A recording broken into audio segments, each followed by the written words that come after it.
We do. You are going to love the racing out there today. Xfinity Series, Joey Logano, Brad Keselowski, Adam Alexander. There it is. The American flag. Love it.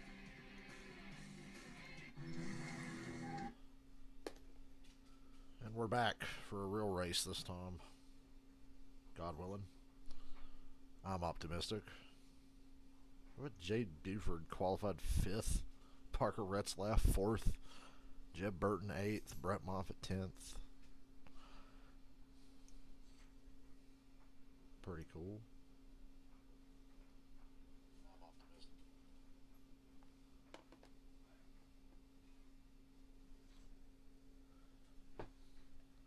Jeez, did you guys see the head of hair on Ryan Truex?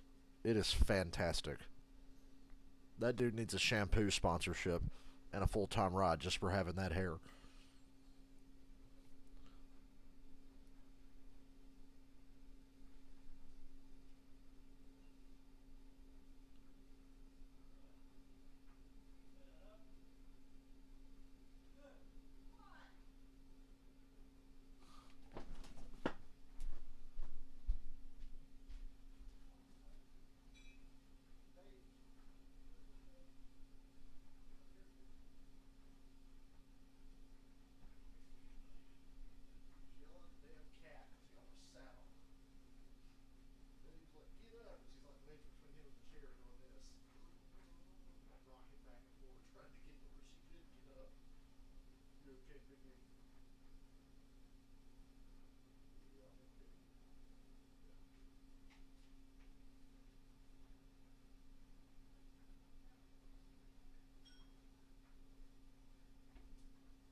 Don't worry, I'm here.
Let's listen to the human Shia Pitt and a living embodiment of a horse.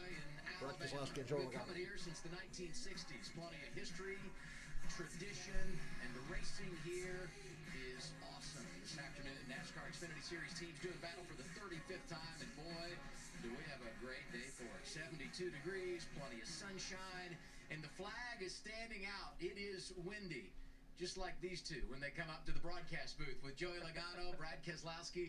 I'm Adam Alexander. So glad to have you with us. So, Brad, you've won here multiple times. Tell me about race day at Talladega. Oh, man, this is an intense race morning. When you prepare to get in that car to run this race today, like, this is one of the mornings where I would tell people, just don't talk to me. Like, I need to have all my mental focus and stamina built up, because when I get in that car, I'm going to use every bit of it, Adam. The racing here is so intense. You make one little mistake and you become the big one. And occasionally here we'll see an upset. In fact, in the Xfinity Series, 4 of the last 8 winners here are drivers that got their first career victories. So we go to today's starting lineup. 5 of the drivers that qualified inside the top 10 have never won in the Xfinity Series. As you look at this group, Brad, Who do you like this afternoon to get it done? Excuse me, Brad, Joey. Who do you like this afternoon?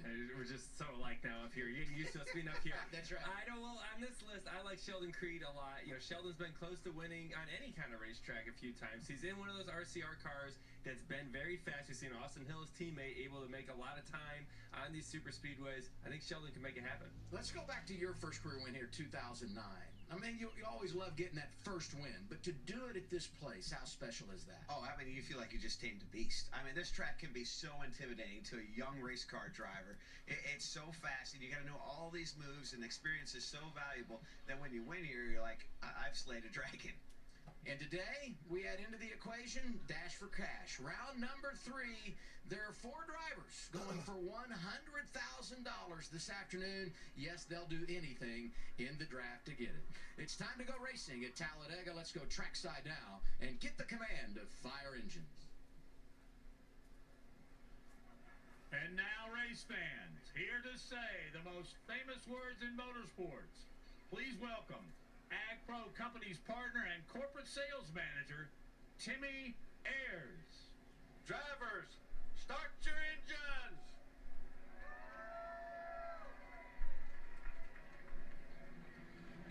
Well, it's time for a real race. Not whatever the fuck that was we watched earlier today that we'll never make the mistake of watching ever again, much less streaming. If you're going to win at Talladega, you need to get it done today. We're going green next. Seriously though, Ryan Truex, fantastic hair. Back here to talk to myself for a couple hours. Probably take a nap after this race. I want to play drums, but I kind of want to take a nap. So I personally am looking forward to getting this race over with. I didn't sleep good last night. I never fucking do. After a work week, I never sleep good the first night.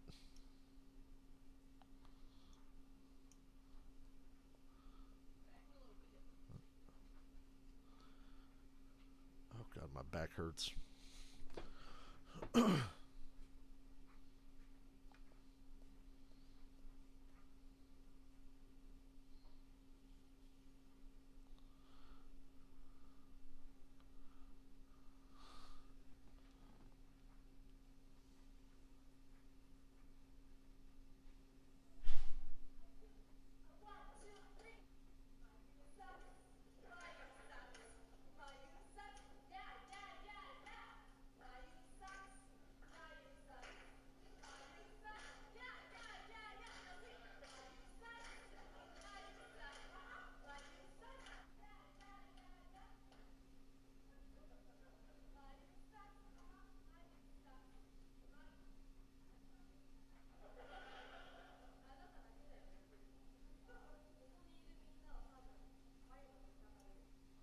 Sorry, I was watching something really stupid on Twitter.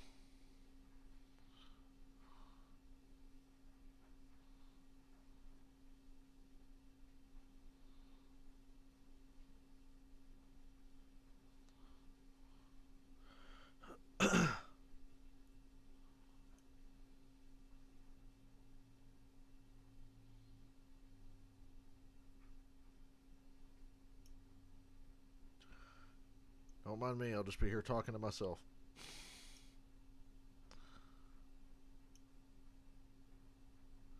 Kligerman will start in the rear for unaproved adjustments. Well, he's my race bet, so hopefully he won't get caught up in something stupid early.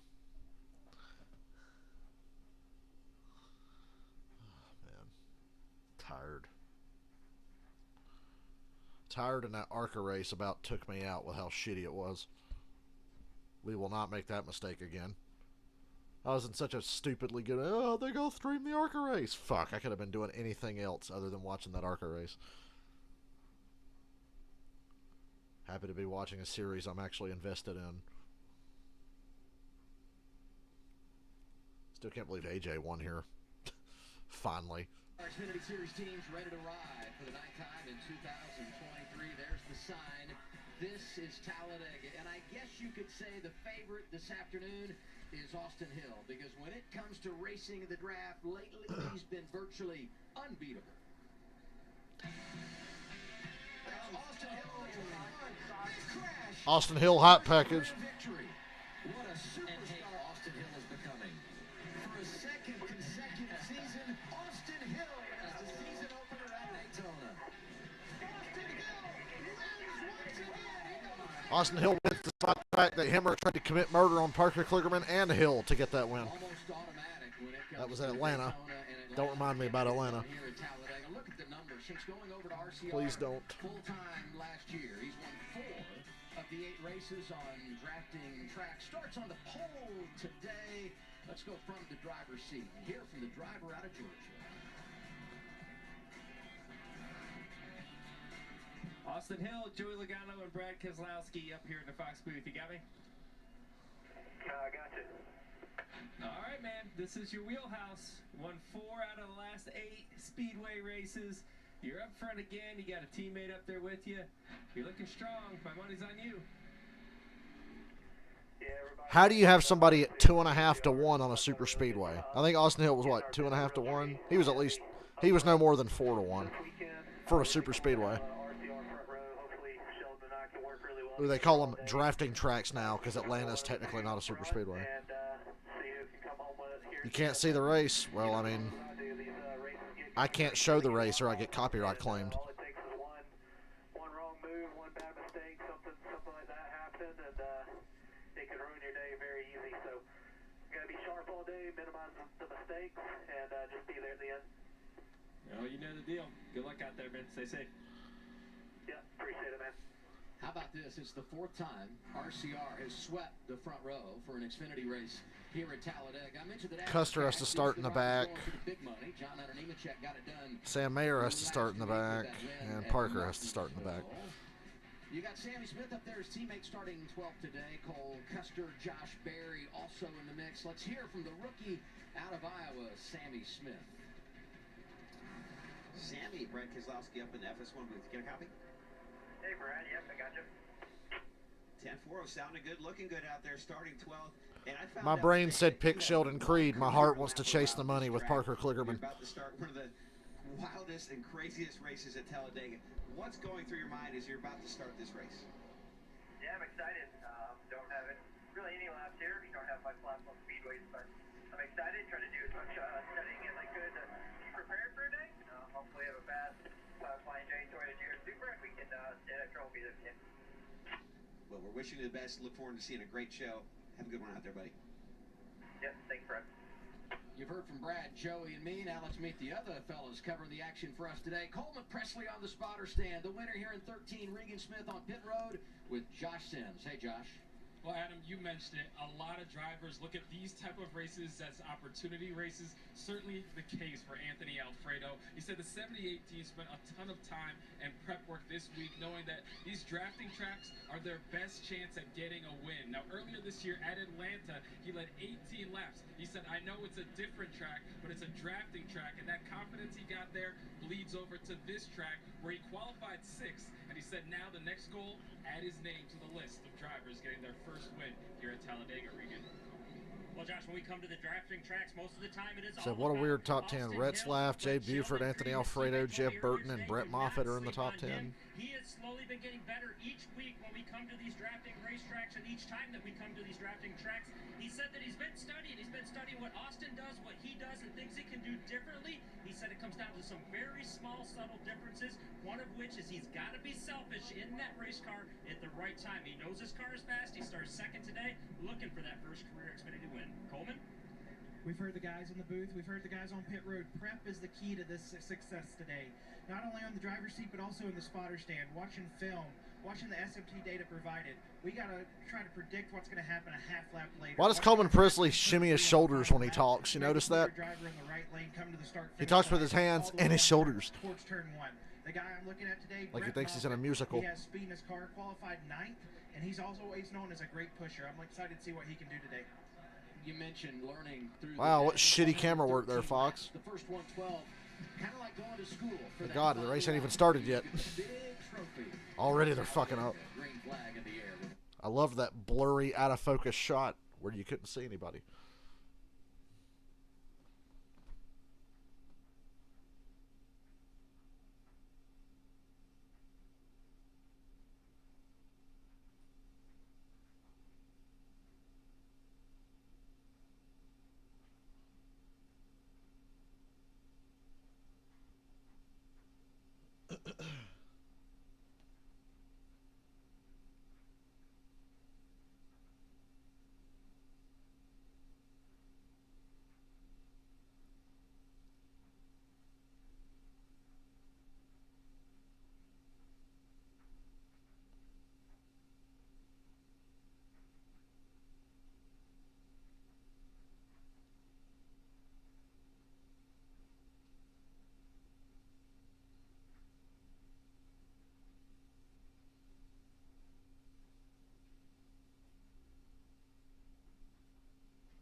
For once next week, I hate early start times for Xfinity because I'm painting a house on Saturday.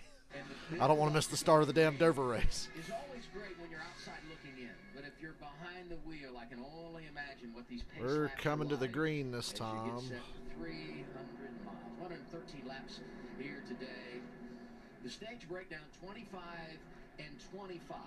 Stupidly short stages. 63 laps in that final stage. Once again, I'd like to remind you that stage cautions are fucking dumb and have been dumb since day one, but especially in the Xfinity Series and the Truck Series. You start at the end and work your way in reverse. So you pit ARCA is the worst racing I've ever seen, and even they don't have stage cautions during their races. Tires are going to matter a whole bunch. I mean, sometimes you want to put them on for sure. You may see cars do some rights, then some lefts, or vice versa.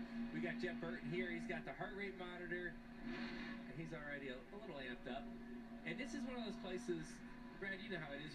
Physically, not a very demanding racetrack. Mentally, there's not a more challenging racetrack than a super speedway, especially here at Talladega. And that brings the heart rate up a lot, especially as the intensity keeps ratcheting up towards the end of the race. Chandler Smith has a win in his rookie season. He's starting 11th today. All right, boys. Another weekend, another opportunity to go collect another trophy for Matt Colley. Appreciate each and every one of you guys. You must do this every week for me. Keep getting better and better, and better pictures, meetings. Have fun out there today. When you come to this style of racing, keep an eye on this team. Colley, they've really been good here. Won the last time we came to Talladega last fall with that 16 car was A.J. Allmendinger behind the wheel. Front row, all about RCR. Qualifying here yesterday, no practice, just qualifying. Austin Hill wins his third career pole, second straight at Talladega. To his right at the start, teammate. Is Austin Hill going to stink this up like he did Atlanta? Surely not. Atlanta's narrow, you can't pass. Talladega, you can make shit happen. We'll see. RCR front row. Already better than the ARCA race, and we've only been racing for about 40 yards. For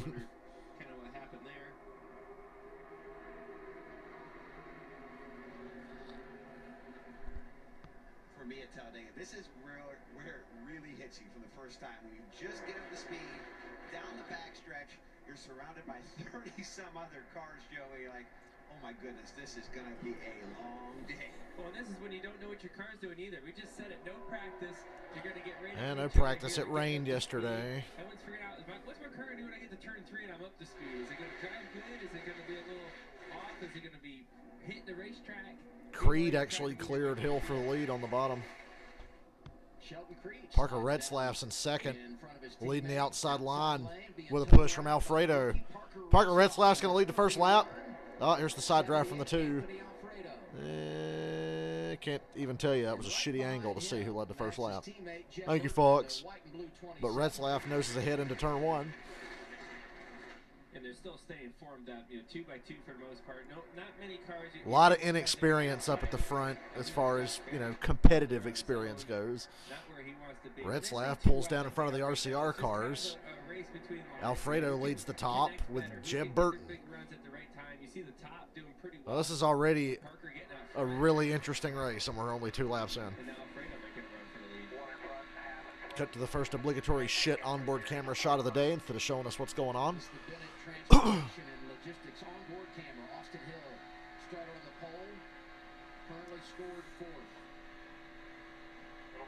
Yep. We're still on that shitty onboard where we can't see anything develop or see anything whatsoever other than a car occasionally going by on the outside windshield.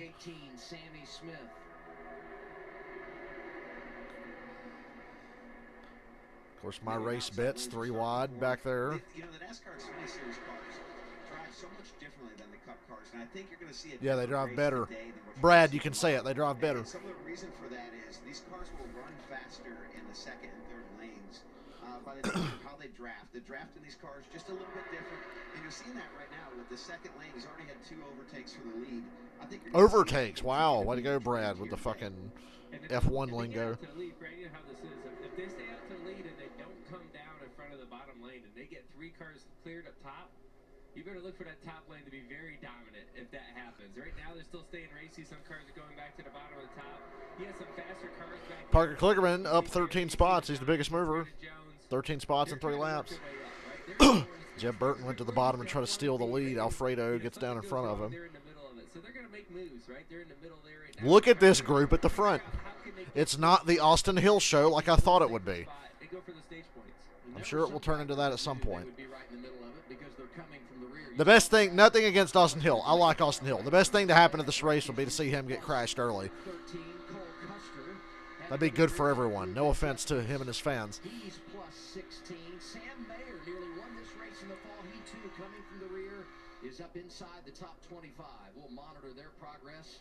We're only 4 laps in and already a lot of movement. 16 cars in 4 laps. That's pretty good. Boy, this just makes that ARCA race look so bad. Other side of that, look at Austin Hill, who started on the We got Anthony Alfredo, Parker Retzlaff, Jeb Burton, and Brett Moffitt leading this thing. And he's already cycled back to 9th. You have to think if you're in his shoes, Joe, you're thinking, I might need to find another lane here. Well, the one thing he's done such a good The job third line's actually not doing that bad. There's 3 lines, and Jeb and Alfredo can't make up their mind what line they want to be in. It's so competitive. Now he's lost control. This is going to give Retzlaff the lead back here on the bottom. The bottom's going to be the steadiest line. Is the 78. That's Anthony Alfredo. But control's the right word. To run well here today and to stay out of the crashes, you want to control the race. Look at the Junior Motorsports cars way back. They're making a 4th line. And now it kind of merges with the 3rd. They hung somebody out in the middle there. Josh Berry and Brennan Jones worked really well together there. And they found Allgaier in front of them. Sam Mayer had to start dead last. He's in this lead pack too. What's the story on our pole sitter, Josh? Yeah, and you guys talk God, what a about breath of fresh air this is after that fucking ARCA race.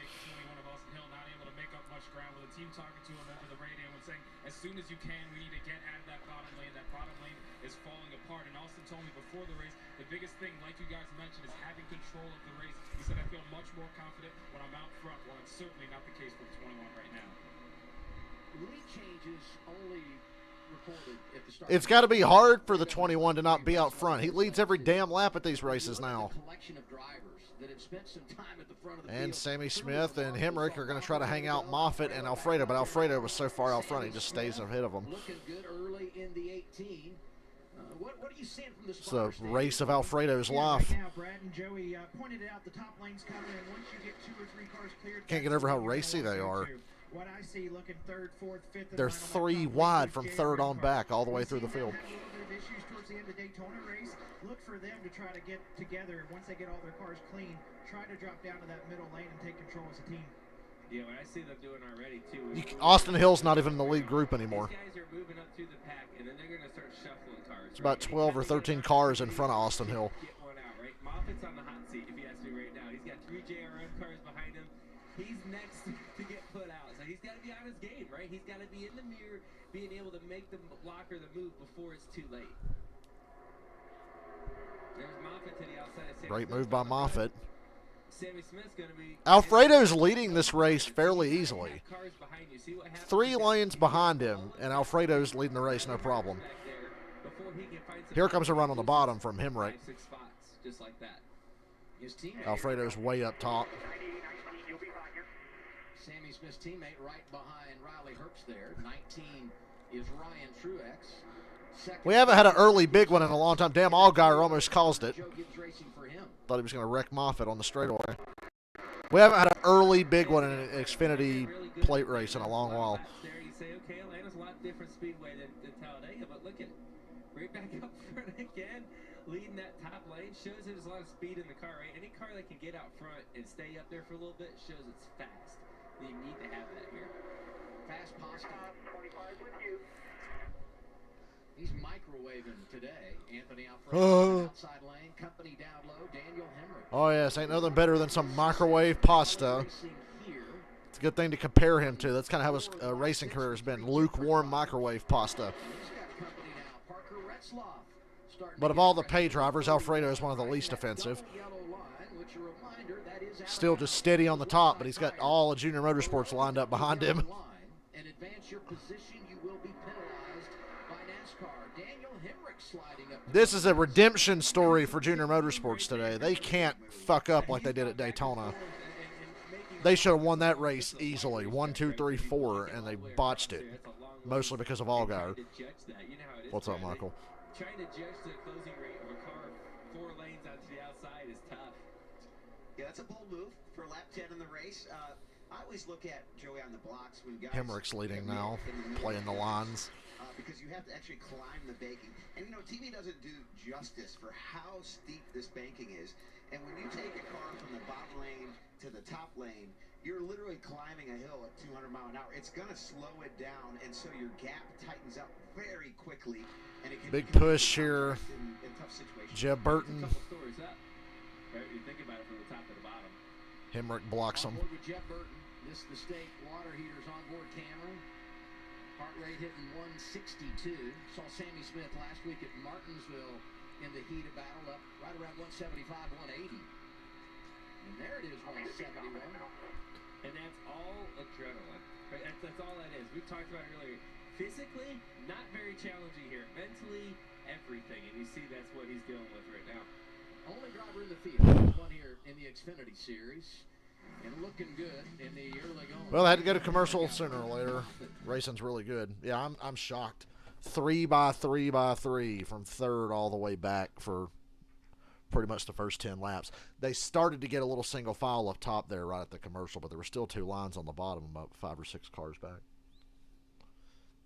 Crazy start. A lot of weird names up there early. And looking good, too. Alfredo looked really good out front. Hemrick looks good out front. Austin Hill, I thought him and Creed would just control the race from the get-go.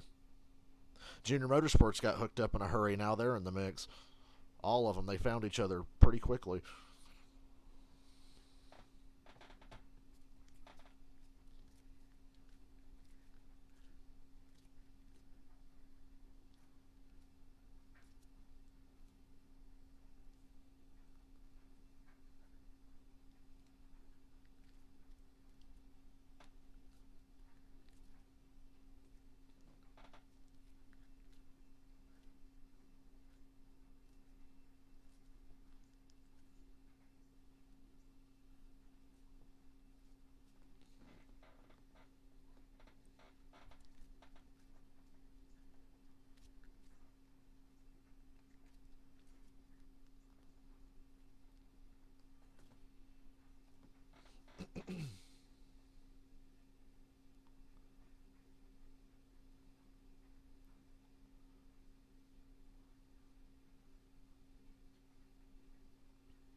Jeb Burton looks like a good pusher. Alfredo looks like a good lead car.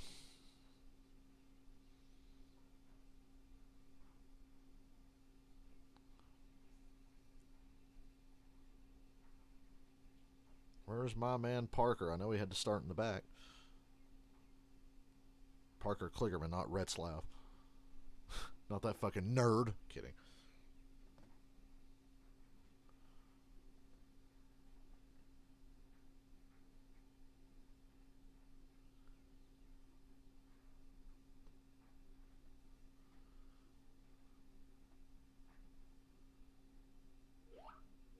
Oh, fuck off, Scop. Sheldon Creed got the lead somehow. Austin Hill's not with him, though. Saw the leaderboard change during the break. And instead of coming right back to the race, we have to show cheesy-ass fucking driver pictures. Instead of just coming back and being like, hey, there's new leader. We have to waste broadcast time on this crap. Yep, that's Josh Berry looking menacing. Yep, that's Cole Custer not looking intimidating at all. Yep. What's going on in the race? We don't know. There you go. Sheldon Creed's out front. Most of the field's still trying to be 3 wide. Austin Hill's up to third. Well, goddammit, it was fun while it lasted, y'all. Josh Berry's 10th. Nemechek back there at 17th. You see Sammy Smith, Cole Custer have some work to do. All these drivers going to be highlighted. Top line has a lot of cars in it, but the bottom line's pretty stout. And Parker Kligerman's up here now. He's trying to get... Oh. And now the bottom line goes to the top. So now it's about to be the choo-choo train, but there's only 11 to go in the stage, so it's not that big of a deal. Those guys not being able to get their cars through to the last lap and finish it off at Daytona, but he was quick to point out in his time at Junior Motorsports, that is the best those 4 cars have ever worked together was Daytona earlier Yeah, this year. the best they ever worked together, and they all wrecked each other and fucking gave the race to the 21. What an accomplishment for Junior Motorsports. All the way to the end, and that is their focus right now. And maybe the most impressive Chevy from JRM. The last one in line, you saw him there in the draft, Sam Mayer, who's 13th, but he had to start in the back and almost got the win here last fall. Well, we got Creed and Hill 1-2 somehow, some way.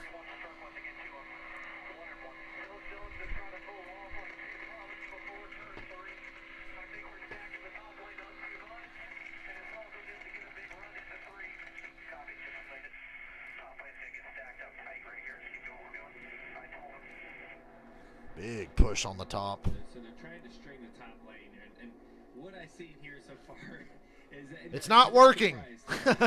They have about a 2 or 3 car advantage, but they're not able to choo-choo train them up like they want. That we were pretty certain the top was going to string out and the bottom was going to fall apart, except the RCR cars were leading the bottom, and they were able to draw it all the way back up. And now that they're out front, now we'll see what happens to the top lane. That you have 2 of the fastest cars, 2 cars that qualified on the front row, back in the lead of this pack. Always a sign of a fast race car when you can pull a lane that nobody else can run. Oh yeah, and still make your way to the front. And like you said, these RCR cars look like rockets to me today. Toyota on board. Kaz Gralla got his best career finish a few years ago on the short track in Richmond, Virginia. See his numbers on the day. Yeah, we talk a little bit about like what we said. Yeah, we always talk about how super speedways are a great equalizer, right? And anybody can win on a super speedway. Yeah, you know what? Some of that's true, but the fast cars is still very, very important to have, right? To a point you can make. Chandler Smith makes a nice move there. No help though. He didn't even clear the 21, but it was a nice move. But you might not ever be able to get there. Chandler Smith. Retzlaff 4 wide and fading. Trying to make something happen. This is nuts. Inside move on Austin Hill, and you can see he used distance to his advantage. He drove all the way down to the bottom 1 and 2, got himself all the way up. Everybody's got to gang up on RCR today. Down the backstretch with that big for real.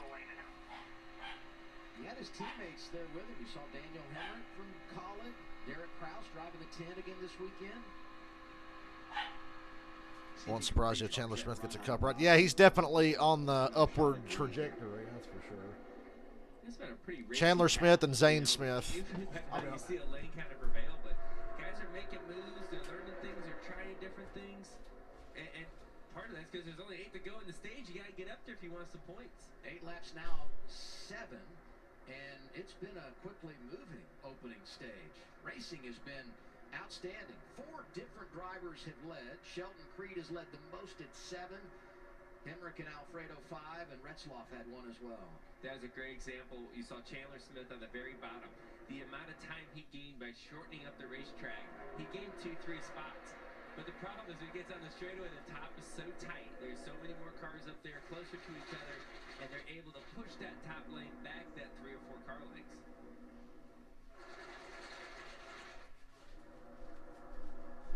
Food's here. I had to grab my food. As we head toward the end of stage 1, everyone at home to notice where the start-finish line is. Not in the normal place here at Talladega, in the middle of the tri-oval. Oh my God, guys! Did you know the start-finish line at Talladega is not in the tri-oval? It's down towards turn 1. Wow, I didn't know that. I love how they stop every Talladega race and go, by the way, I don't know if you've noticed, but the start-finish line at Talladega is not in the tri-oval. It's all the way down towards turn 1. Wow! From all the different angles. I actually inspired a friend of mine. Shout out to Balto. I suggested to him once, I said, you should make a video of all the times. They're like, oh my God, did you know the start-finish line at Talladega is not in the tri-oval? And he did. Yeah, come 5 to go in the stage. The thing I see is the Collie cars lined up on the bottom lane. We're always known for their teamwork here at the Super Speedway. But what's also you remember that? Was it not an Xfinity race? Where they're like, here they come to the line. Remember the start-finish line is here? Jerry Punch did that shit. He was like, here they come. Remember the start-finish line is here? Oh! Oh! What a block by Jeb Burton.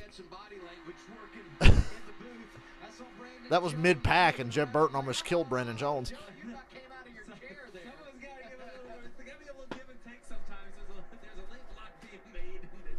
Joey Logano talking about give and take on a super speedway. And here's the point that Coleman was just talking about. Are the RCR cars just pull down in front of the collie cars. Well, too late. Too late. They're there. And with 5 to go, does the bottom make it happen, right? There's a lot of teammates working together here, and especially these RCR Chevys or affiliated RCR Chevys. They're quick. They have control of the front, three rows or so. Regan. And the 27 car, Jeff Burton, of course, started up in the top 10 today. Has slipped back a little bit right now, and maybe Well, guys, Cookout gave me extra orders of cheese bots we didn't ask for and didn't charge us for them. So, hooray. Love you, Cookout.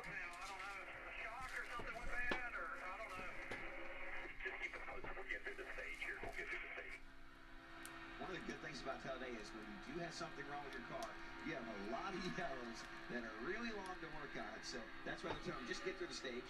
We'll get a good look under this thing at the break. If you can survive that long, Joey, a little dancing right here. It's going to get dancing here. Coming to 3 to go. They're 3 wide, the second row back. Here comes Justin Allgaier up through the center. Kind of splitting up those RCR cars. Ford's trying to make some noise here. Saw Brett Moffitt up there, and I don't know where he came from, but Cole Custer started in the rear. I looked up 2 laps ago, he was 27th, and right now he finds himself flirting with the top 5 in the 0-0. I like this move. Justin Allgaier up the middle. The middle to me is probably Is this a stage win or a race win? Damn, well, I look up and all of a sudden Allgaier's leading.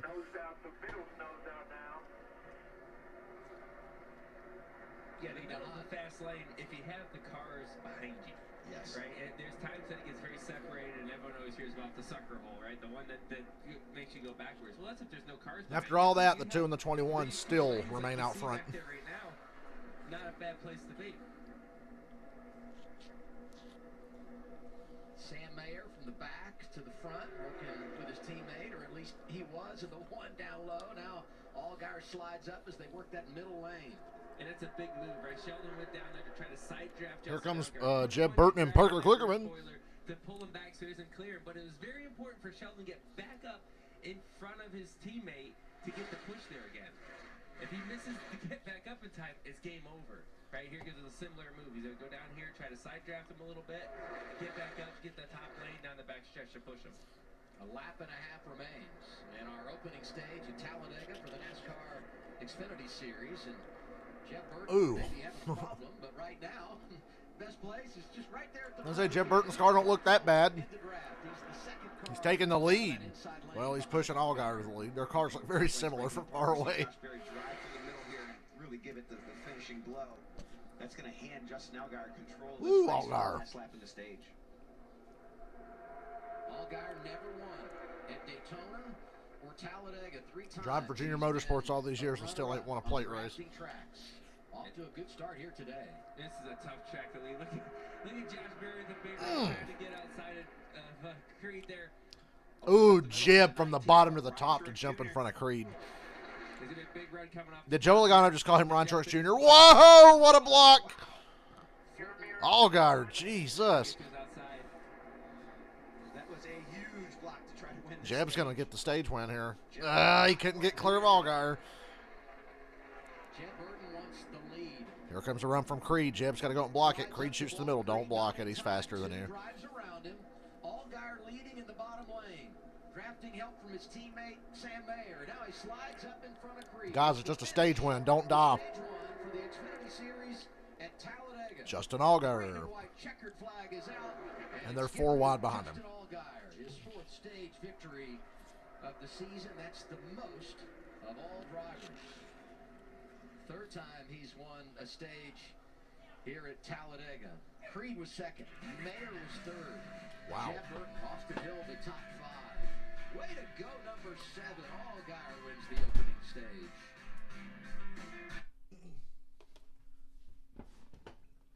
That block Allgaier made on Burton probably made Logano cringe.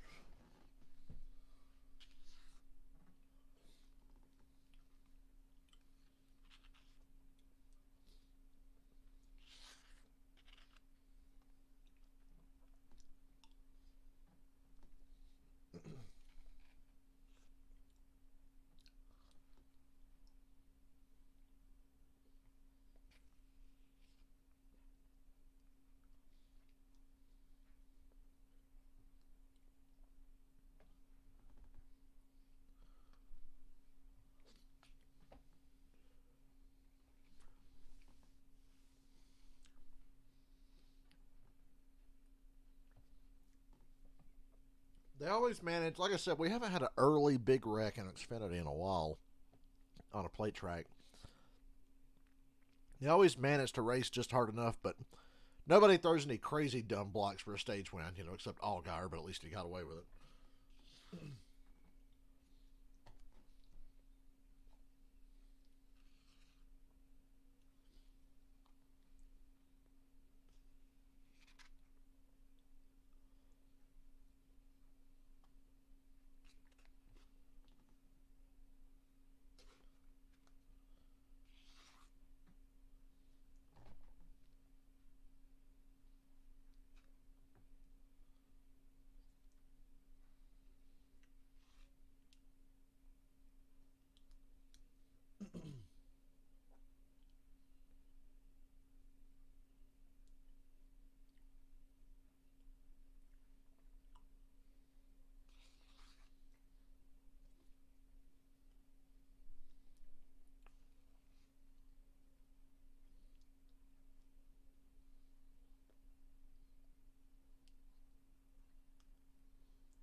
For the NASCAR Xfinity Quiet, Series I'm eating. here at Talladega Super Speedway with Joey Logano, Brad Keselowski.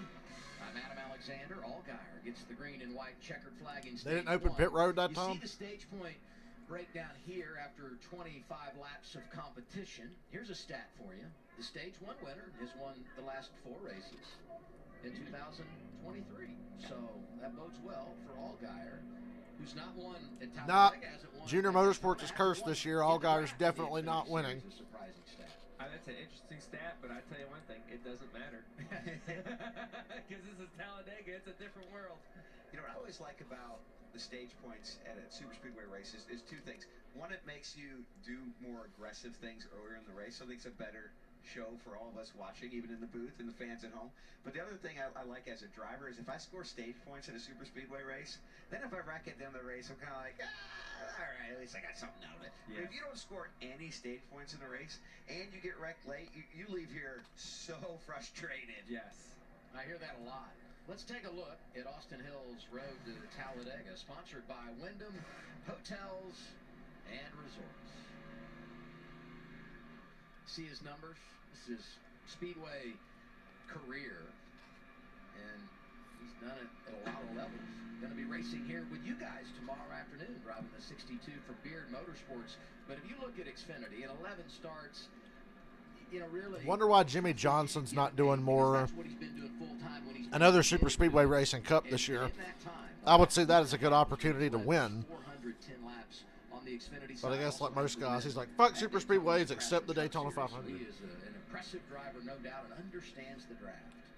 He's grown so much over the last few years and really positioned himself to be a great star in the sport.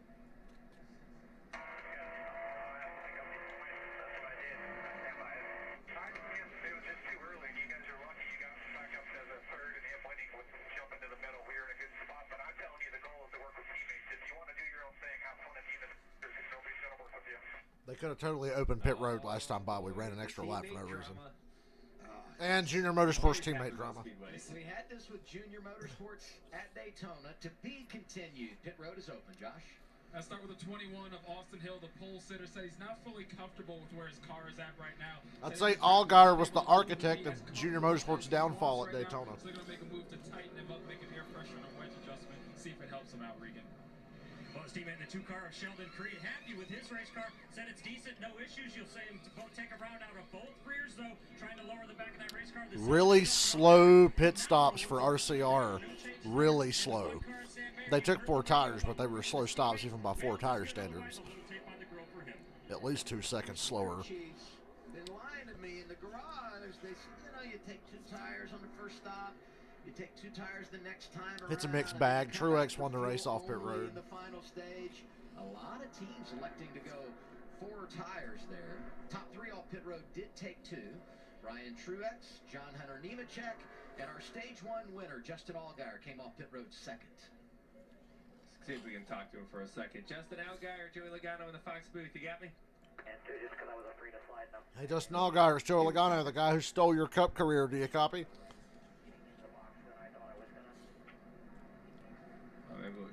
Maybe we're going to try him again here. Copy, we got you, buddy.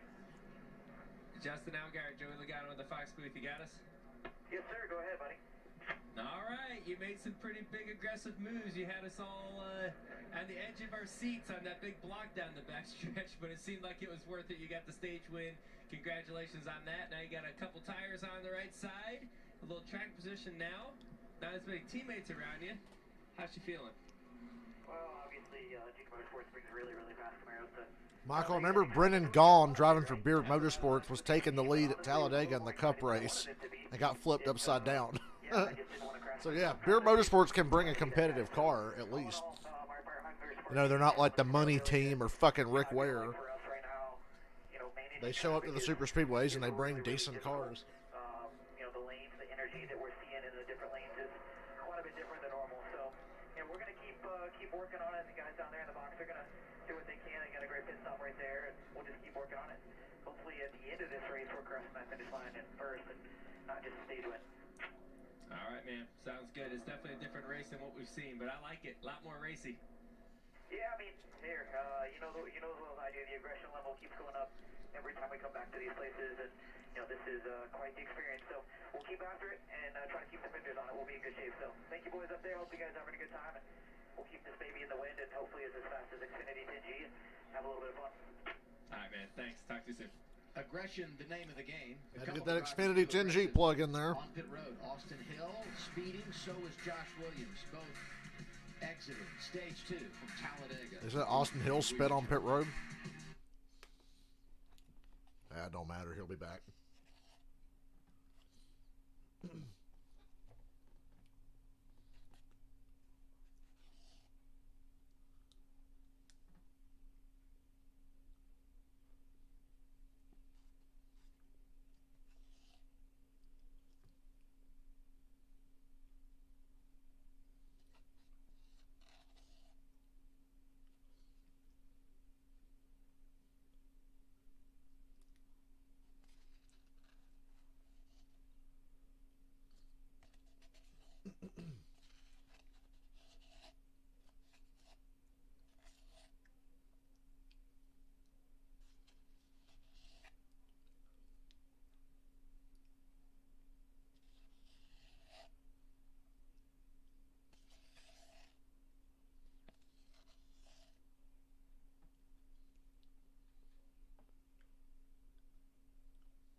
You want a big wreck with none of your fancy drivers and a Creed win. Well, you'll probably get all of those things, except maybe Creed winning.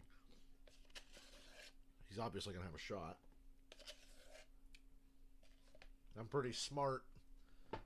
And I told you I'd narrowed it down to Creed, Kligerman, and Brandon Jones, and I went with Kligerman just to chase the money. As the Memphis Showboats take on the Birmingham Stallions.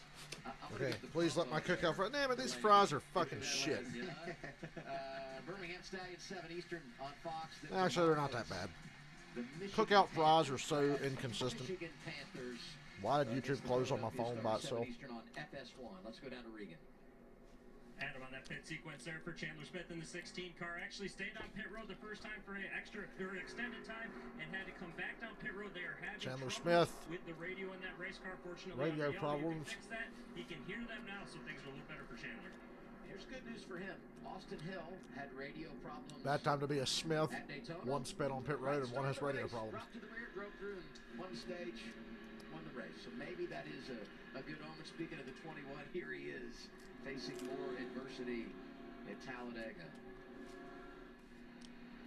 The other thing to watch. Oh no, what adversity, 30 laps in. Some got 2.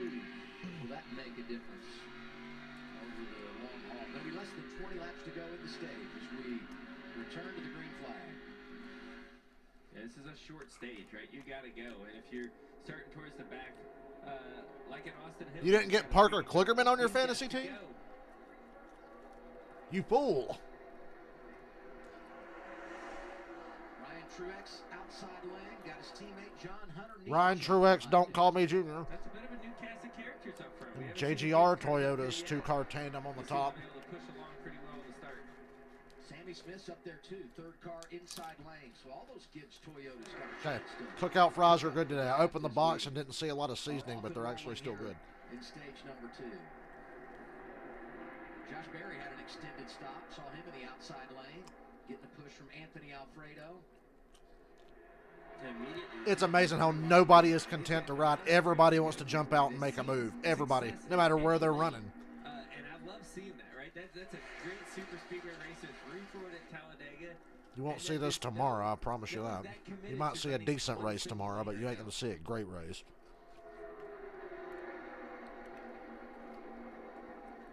See Riley getting up right in front of John Hunter Nemechek, right? The right amount of time in the tri-oval there. If there were more Fords in the Xfinity Series, I would bet on Riley Herbst to win a super speedway race at some point. They just don't have enough Fords because you need numbers. And he's still going. It's nice when you go back there and you've got a buddy. 16-21, the affiliation, colleague, and RCR, both having problems, both coming from the rear and working together quite nicely in the draft. Well, the situation there right now, it's a bit of a roadblock. Where do you go? They're 3 wide all the way around you. You got to just kind of push your lane along and hope it goes. Well, when I got a car as fast as Austin Hill's car is, I'm going anywhere it's open. I'm looking for a hole, and I'm going with it. Here you see. He's going to switch lanes up to the top, bring a friend with him with Anthony Alfredo, and keep charging.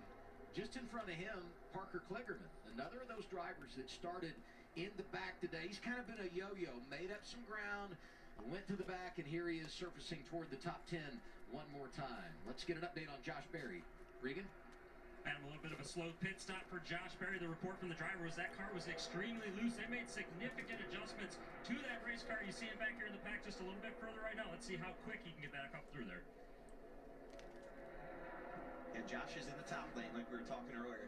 I just don't see the top lane as the lane you move in, Joey. I see Moffitt's the middle lane leading. being the lane you move in, and the top lane being the place where you can kind of ride it out and be safe for a little bit.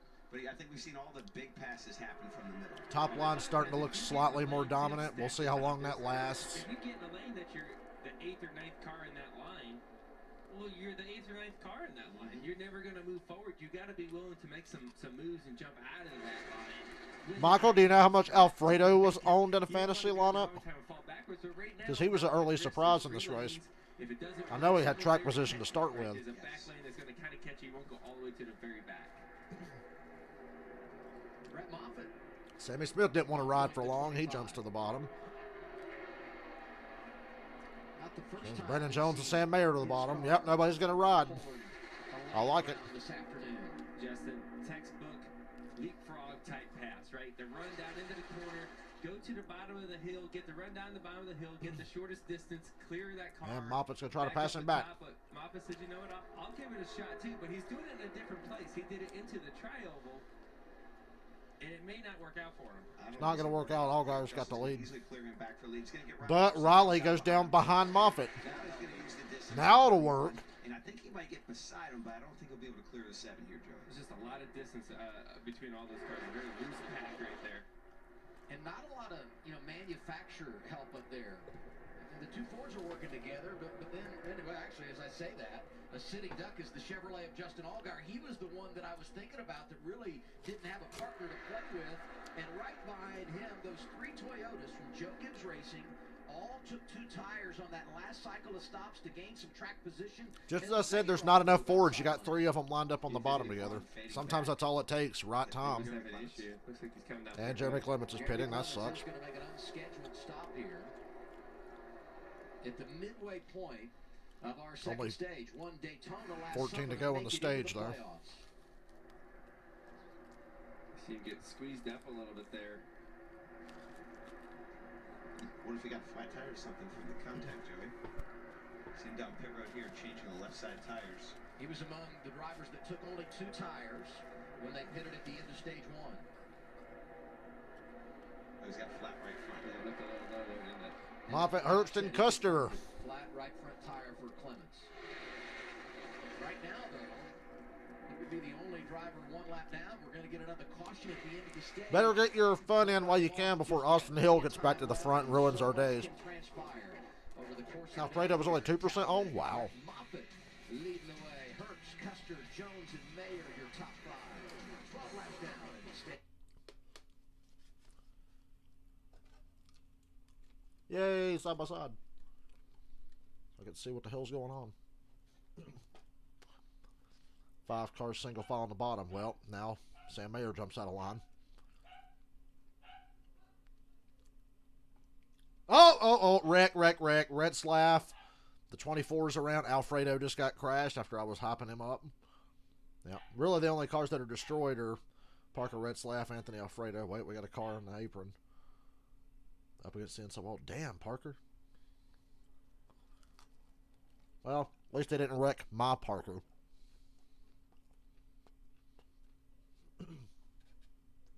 Three-car wreck.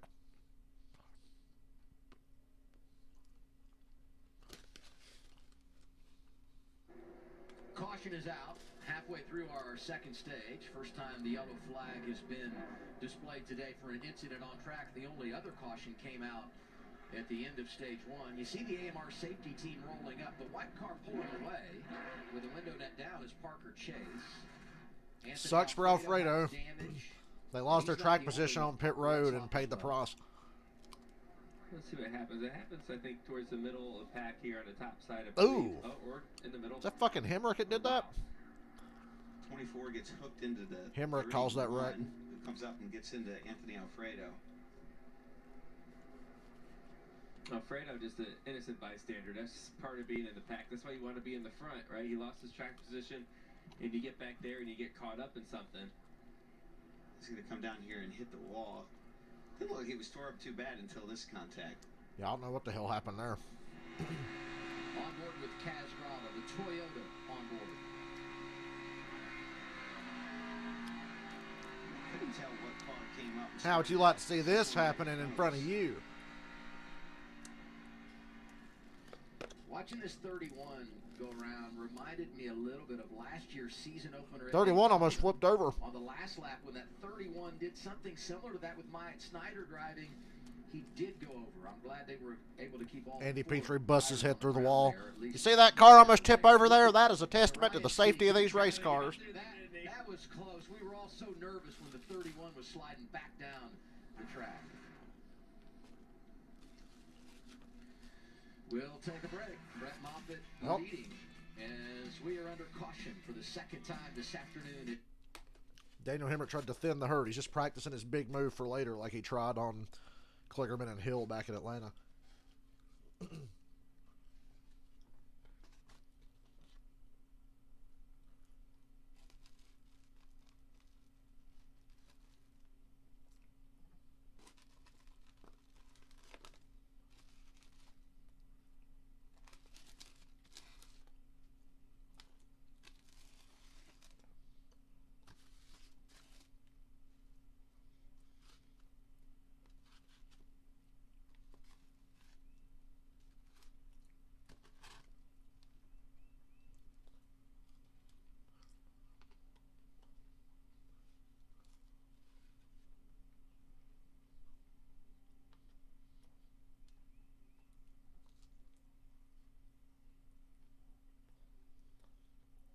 Alfredo is 0% owned. It's a damn shame. That car looked really good leading.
Picture a perfect day at Talladega.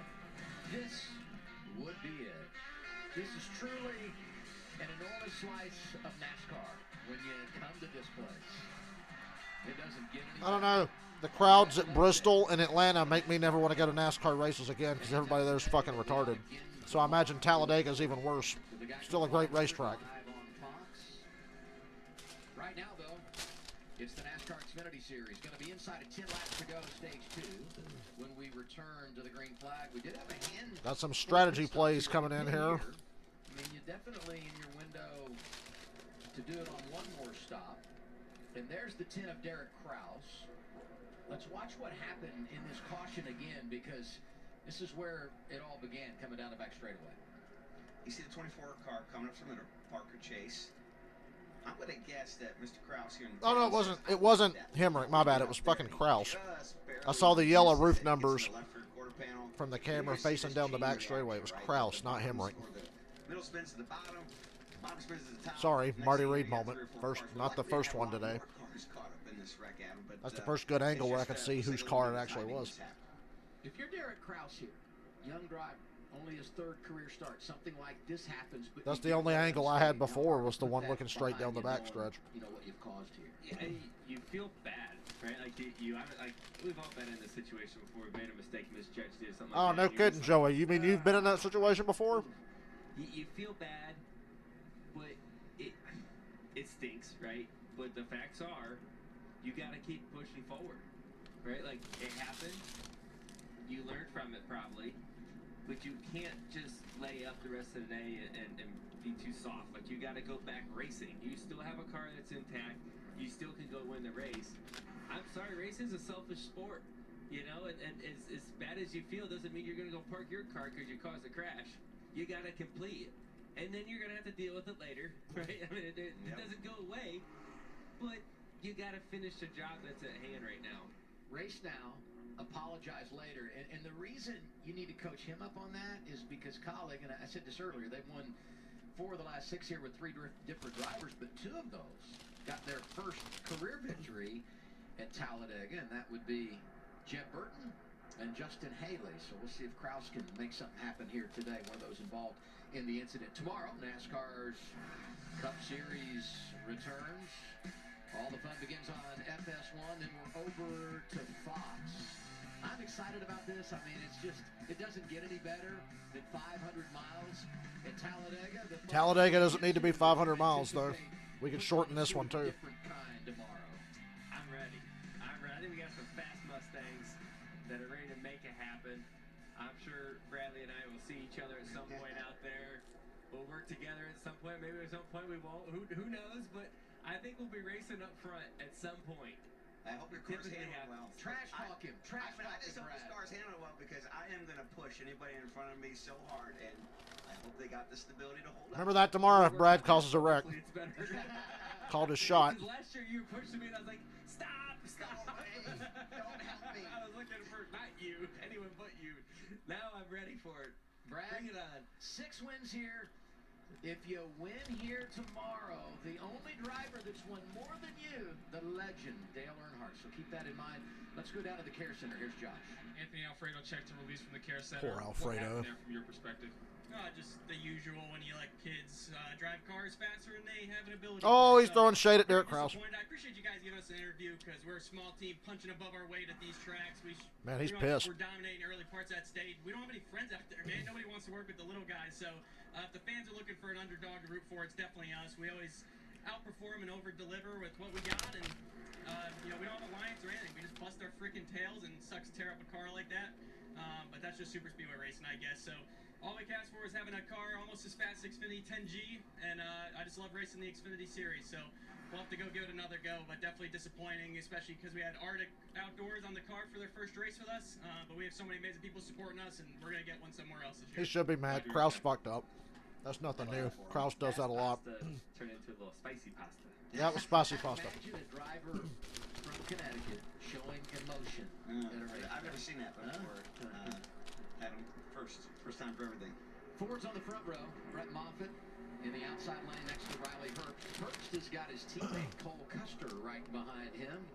Mayor Jones Allgaier up there from Junior Motorsports. Going to be 8 laps to go. Stage 2 as we hit the green flag.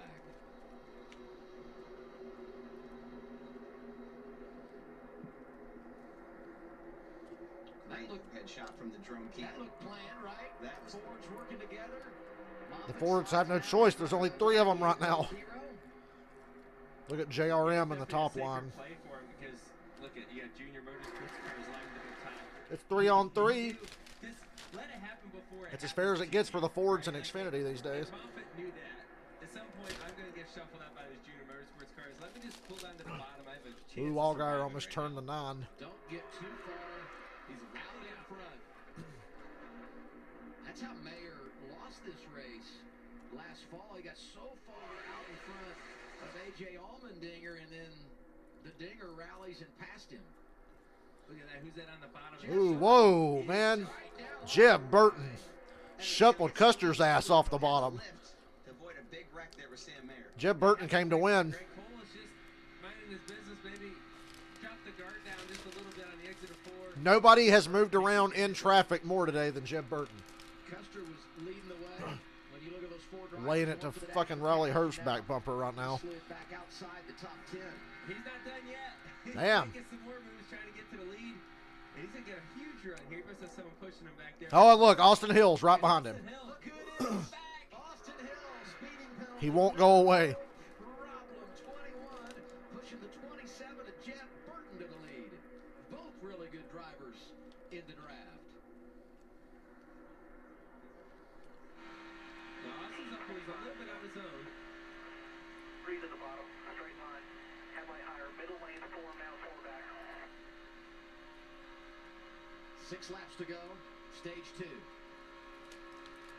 What's up, Coleman? It's getting dicey, but if we think back to what we've seen in the first stage, that middle and bottom lane started. And as soon as Hill gets up here, that top line gets single file.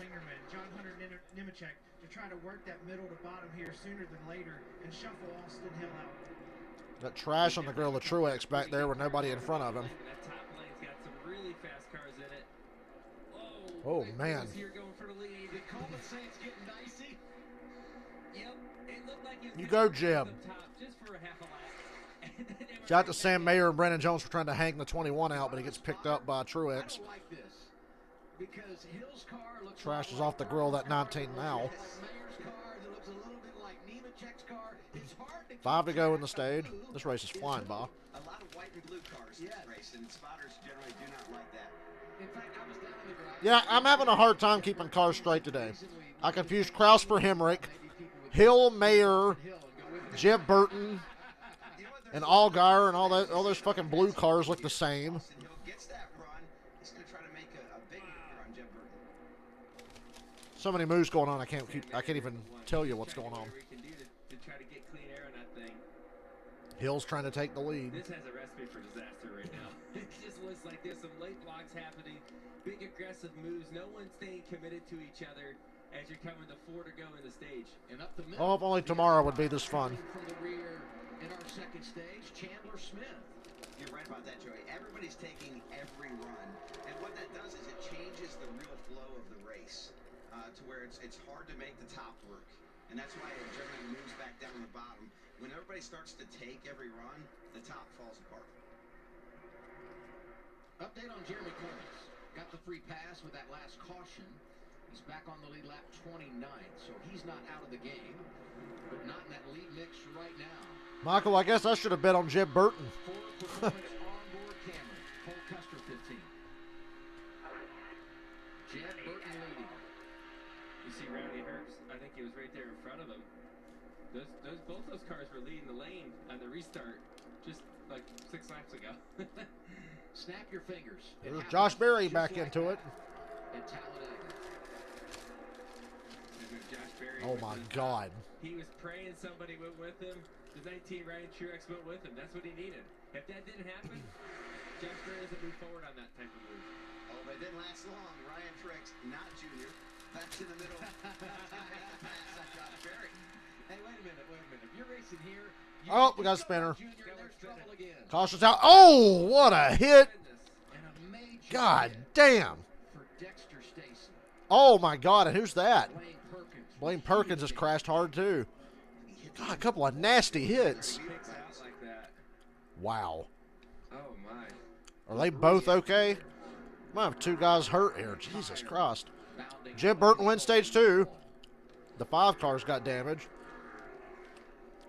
We're going to take a quick break. This caution likely ends stage Yeah, take a break. 2.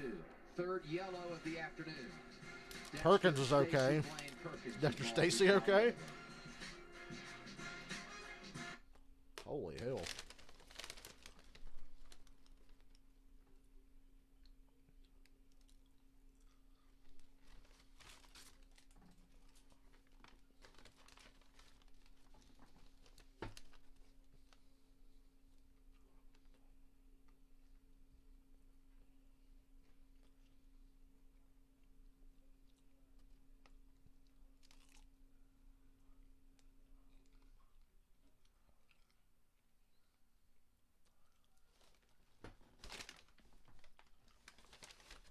The guy Staley hit where the inside wall sticks out at.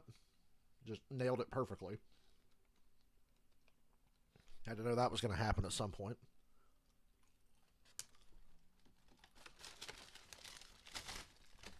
But yeah, you're sliding along. All of a sudden there's a spot where this big fucking wall juts out.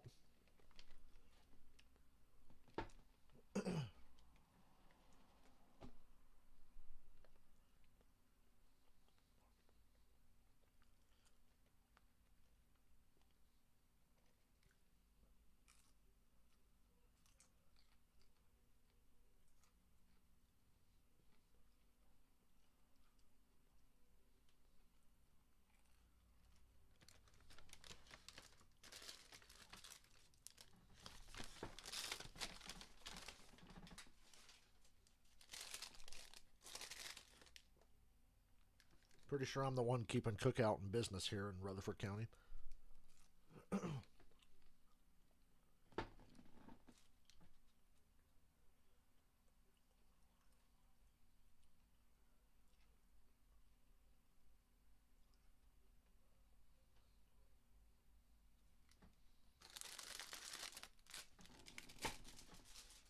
Well, that shit was delicious.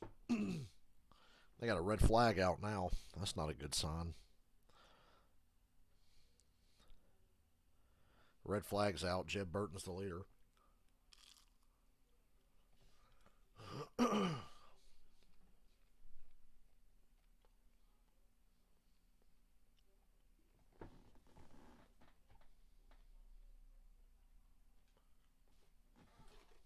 Of the day at Talladega is turned into a red flag.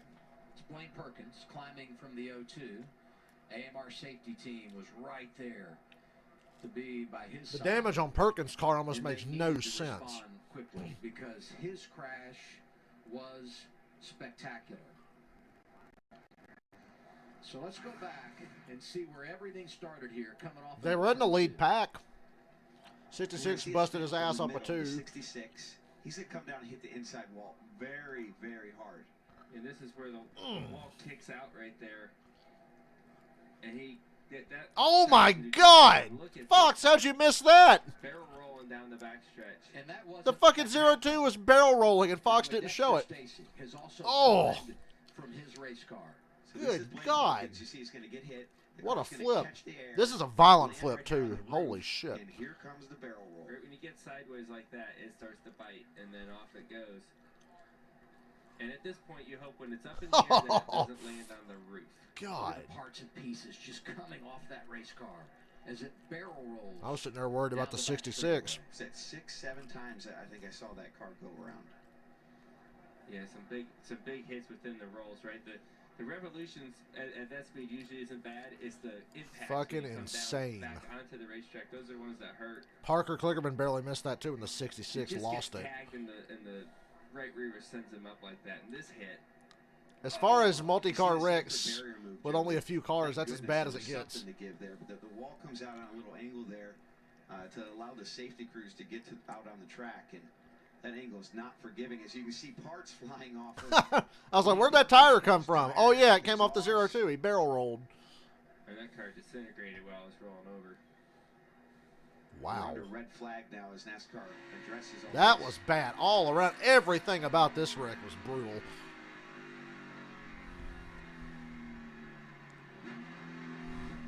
Oh, the tire almost went through the window of Casgrala. Look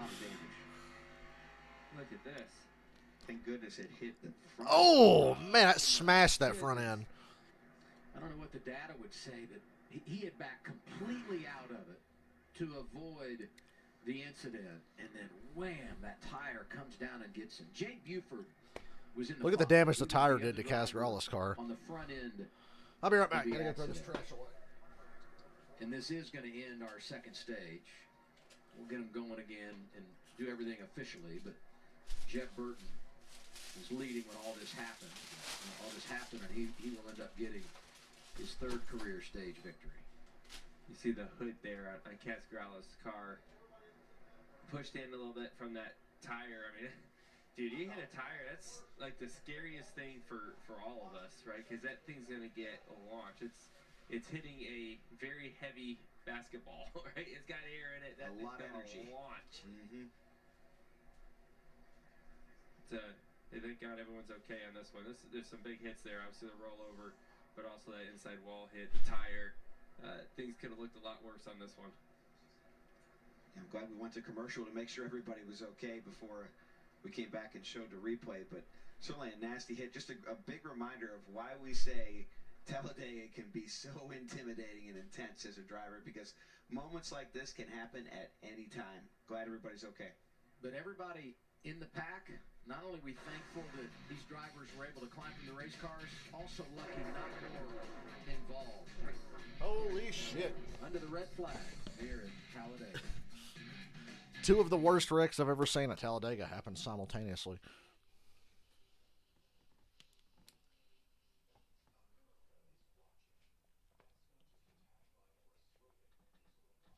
Can't even be mad at that red flag. Been some crazy racing today here.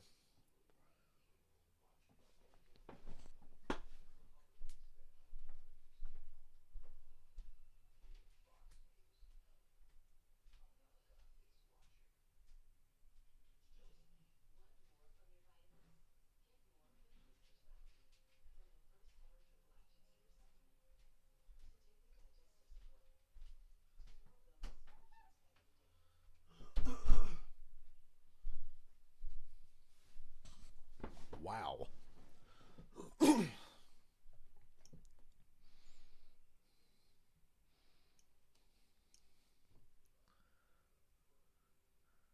At least Fox had other angles to show that the 02 was flipping.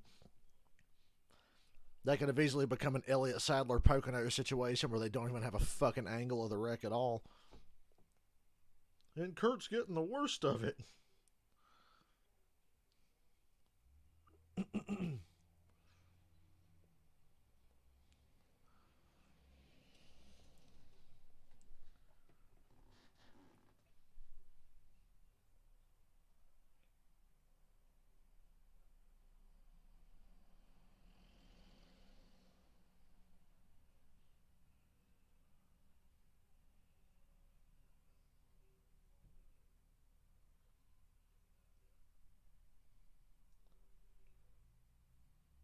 Why do we have a part of a wall on a racetrack that sticks out like that? That's fucking stupid. You can rework that another way and still have the safety crews be able to get out there, you know.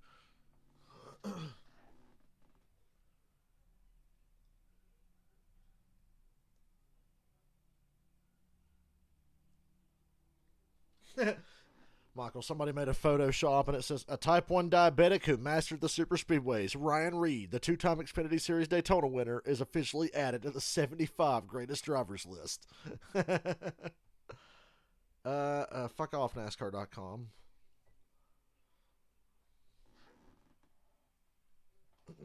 NASCAR Xfinity Series at Talladega has turned into a red flag. The 5 is Jade Buford. The 02 here, the bright yellow car flipping Blaine Perkins. The barrel roll just spectacular. And behind all of this, Dexter Stacy gets shot out of line and makes contact with the inside wall. And if you're just joining us, all of these drivers did climb from the race car. It's crazy seeing it from that view, how high the car is, right? Up on top of all those motorhomes, you can see a car just flying above that. So here we are, back in the broadcast booth. Joey Logano, Brad Keselowski, I'm Adam Alexander. So many things to be thankful for in this situation. I said it going to break, but number one, these drivers got from their race cars, which is huge that they were able to walk away. Number two, there weren't more involved because the pack was together as we were anticipating the end of the stage. Yeah, sometimes you just get lucky and it doesn't turn into a bigger wreck than it was. Huge contact still, either way. And, you know, I think one of the things that is so important for our fans to understand is when the cars come apart like that, that's actually kind of a good thing more times than not. It's dissipating the energy, and rather than the driver feeling it, it's just shedding parts off the car. So, great design to this car for NASCAR. Hey, Fox, how do you miss a guy flipping over? They do to make it to where the drivers can get out safely, but whew, still a close call. Yeah, absolutely. And we kind of seen it coming, right? You're coming to the end of the stage. These guys are really racy. They're 3 wide, 4 wide, shuffling a lot. Guys, this is what we're going to see the rest of the race. This isn't the very end of it. Yes, hopefully nothing that big of a crash again or hits that hard. But as the intensity ratchets up, right, we've seen at the end of the stage this time. Well, it's not a very long third stage either, right? And then everyone's going to keep shuffling like they've been the whole race. And it's going to probably end up in a wreck at some point again. I hope it doesn't, but most likely the chances are it happens again. Let's go to the care center. Here's Josh. Well, Dexter Stacy checked and released from the care center. From your perspective, what happened there? We were just caught up in the middle, and I don't know if the air just loosened me right up and took me for a ride or somebody punked me. To be honest, I really don't know until I watched It looked like air. Nobody ever touched him. I just got free. Somebody just took the air from me, and I lost it. That's all. Thanks. I'm glad you're okay. No problem. The impact of this hit at the worst possible angle, and what you said is so true, Brad, and we talk about the element of safety in NASCAR, not just the cars, but the tracks. Yeah, the element of safety. Let's show the big wall sticking out there at an odd angle. Absorb so much of the impact of that 66 car. Yeah, I mean, these are car crashes at almost 200 miles an hour. I mean, it's just amazing that the drivers were able to get out. A lot to be thankful for here at Talladega. We continue under the red flag as we go back to our Charlotte studios. Here's Shannon. Thank you so much, Adam. Yeah, I mean, they just mentioned the fact that these drivers were able to climb from those cars. Listen, we love this type of racing at Talladega, but the unfortunate side of this type of racing is what we just saw out there. A very, very scary situation for all drivers involved. Yeah, but I do want to iterate what we had a flip. He was saying. You know, that is a violent crash. That's not a crash that I would want to be in. But as long I can't think of any crash I'd want to be in, Larry. It's throwing that energy off. It's when a car just hits that wall and just stops. That's where a driver can get in trouble. What you really fear for is that car was barrel rolling, and I counted 6 times it barrel rolled down the back straightaway. Is if someone else comes along and hits him while he's barrel rolling. Fortunately, that did not happen. Yeah, so I've been in one of the barrel rolls down the backstretch, and you know, honestly, didn't Jamie McMurray flip in practice in 2017? I remember as I was rolling, closing my eyes because everything was spinning so fast, not wanting to remember or to see it. One thing I would say about this hit, do you see him, the angle that he hits at, And as they pan out and you see the way the wall comes out, it's just so weird to me that there's not a better layout for the racetrack. Yeah, no shit. The backstretch wall is. I remember Jamie Jeff Max Gordon saying the hitting quiet part out loud. But as we see right here, this flip, I remember everything getting really quiet right there as the car went up in the air, and you just don't know what to expect. And as we watch this car, it's the tires digging in right there that then starts this violent roll. But honestly, as long as no one else I sees saw you, Chris other Buescher than flip at being a Charlotte little bit last year in scared front of and me, but disoriented, wasn't that everything violent. that's happening right there. Another fear that you have as a driver, and it's we talked about this with the Jordan Anderson piece in the pre-race show earlier, is fire. That's probably the biggest fear that you have as a driver, is hoping that you land on your tires or the right side up, because it's hard to get out of the car when it's upside down. But then also just wondering, is there going to be a fire? Is the car full of fuel? Is there going to be oil on me? It's the unknowns that you can't prepare for. Yeah, I know you told me many times, which I think is really interesting, that you would always close your eyes before those. Yeah, that's how I remember it. Right. If you have your eyes open, you have a visual of laying down that night. Yeah, he hit the Widowmaker on the backstretch at Talladega. Yeah, we can start saying that. I don't want to remember this or have any more detail of this than what I have to. Yeah, they are making some track surface repairs. We're going to get back to track the surface that, repairs. I heard Brad and Joey kind of commenting on what they saw on the wreck, wondering from the guys that are on the track who just saw this happen, how hard is it to kind of shake it off? What's that process, guys? I've never thought about closing my eyes, but I love the idea. Yes. I might have to give that a shot. We're back under yellow. It's something that's it's for real, though. You know, I remember when I barrel rolled here or rolled over last time, and it's no doubt it goes through your mind that night when you're going to sleep of, holy cow, I was a little closer to the end than I wanted to be, and that plays in your mind for sure. You got to get over it. As you can see, the red flag has been lifted, and whatever repairs that needed to be made to the racetrack evidently have been completed. Come on, NASCAR, one lap sprint for the stage. I'm kidding. No ride around here under yellow to complete the stage. We had a couple of laps left, and we just got a report that Blaine Perkins will be transported to a local medical center for further evaluation. But the good news, as we stated, Jeff Burton getting the stage win. Assistance was able to make it to the ambulance, but he will be transported to a local medical facility for further evaluations. Blaine Perkins driving the 02 that went flipping down the back straightaway. Jeff Burton has had a productive afternoon. There was a time when we were concerned about his race car, but they've got it where it needs to be, and he's going to win this second stage. It's so bittersweet when you come here and race, and I think about Jordan Anderson racing and the opportunity that's provided to them when you come to a place like Talladega. Jeff Burton going to win stage and be in control of this race and have a real shot at it. Well, they got one to go in the stage here. They got to run another lap under caution, then open pit road. Yeah, I remember Logano flipping over Bubba. It's the highs and lows of racing. That was a bad one. Super Speedway. One lap to go on the stage. Amazing helmet cam view of that wreck from Bubba's point of view. Chandler Smith, Ryan Truex, Josh Berry, Daniel Hemrick will step aside. Remember Joey barrel rolling at Dover? I remember that one a lot.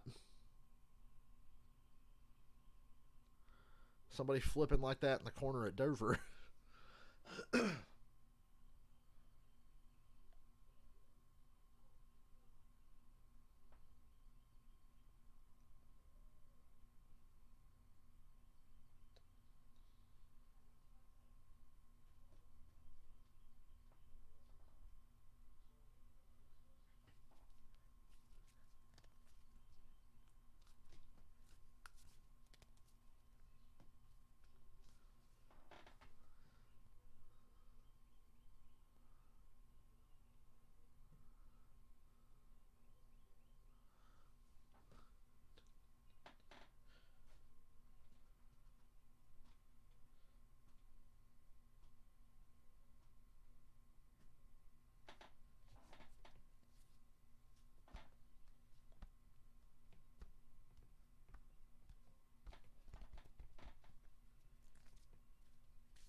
Remember Dale Jr.'s flip at Daytona in the Xfinity race in 2010?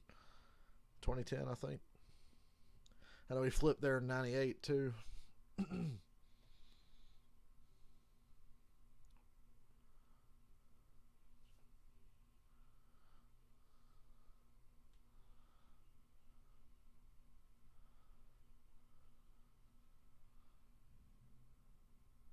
I miss Dale Jr. running the Xfinity race at Daytona. I wish he'd do it again.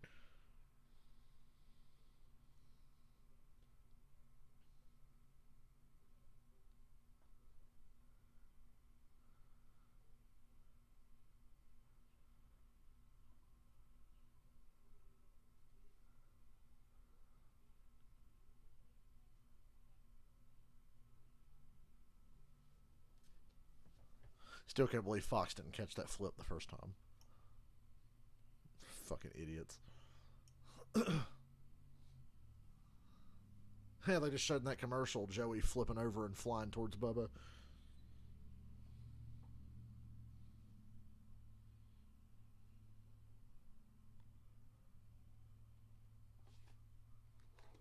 Stage 2 officially complete at Talladega. This is the caution that ended it. We eventually got a red flag. Blaine Perkins. You just can't watch that video enough to appreciate all the things that are happening there and the safety of these cars. As Blaine Perkins, we told you earlier, was able to climb from the race car. He's been transported to a local medical center. He walked away from the car, but they're taking him to a hospital. Dexter Stacy was taken to the Infield Care Center. Interviewed with Josh. He has been released. And we understand now that Blaine Perkins has been transported out of an abundance of caution. So I don't want to read between the lines on anything like this or try to anticipate what the situation is, but all signs very positive after a very, very scary crash here at Talladega. And now we get back to the competition. Time for pit stops as we wrapped up stage 2. So this is where it can get interesting. There's some cars that pitted under the last caution, put tires on and filled it up with gas. Maybe their pit stop can be shorter this time. Maybe they do fuel only, have to put less fuel on it to get full, and they can gain some track position here. They're heading your way, Josh. Yeah, let's start with the 19 of Ryan Truex. His biggest complaint is that even when he's out front, he just feels slower than the other cars out there. So they need something to help him out in this one. As far as Austin Hill, well, he's getting a little too free towards the end of that run. So similar to the first stage, they're going to tighten him up. And the biggest thing, no speeding on pit road. That's the crucial thing for the 21-year Regan. No, go ahead, speed, or make this third stage really interesting. It's neutral right now. I don't see anything. And the 27 car at Jeb Burton, they are going to take 4 tires on the previous pit stop. 4 tires for Jeb. 2 tires for John Hunter and Sammy Smith and Ryan Sieg. Actually, no tires for some of those guys. Concerned about tire wear. Having said that, the Colic team, 1-2 off pit road, Henrik and Kraus. They go fuel only. Behind them, some drivers that take 2. The Gibbs cars took 2, and the Colic cars took none. Except Chandler Smith, he's further back. He took 4. Winner of stage 2, Jeb Burton. How about Jeb Burton? You got a copy of this, Brad Keselowski up in FS1 booth. Yes, sir. I got you, buddy. Man, you're shaking and baking down there, looking really good. I think you're one of the few drivers in the field that's won here before. Looks like you might have a shot at winning again. We heard earlier you might have had a problem with your car, but it's looking pretty good. Everything all right down there? Yeah, man. At the beginning of the race, pulled out to try to make a move, and maybe the wind down the back straightaway just messed my run up or something. Just felt like I lost a little horsepower, but once we got back in the draft, it seemed to be fine. So really appreciate Jordan Anderson Racing and all the guys there. They're working their butts off. NASCAR's going to rig it for a Jordan Anderson car. No, I'm kidding. What a great story that would be after last fall at Talladega. You betcha. We were looking great there, Jeb. Keep it up, and look forward to seeing another finish to a great race. Thanks, man. Appreciate you guys. And we talk about the highs and lows. Some real good news to report for Jordan Anderson Racing. Jeb Burton wins the stage. Parker Retzlaff stays in the game, gets the free pass. So that's good news. 31 got the free pass. As hard as he hit the wall earlier, he's still running and on the lead lap.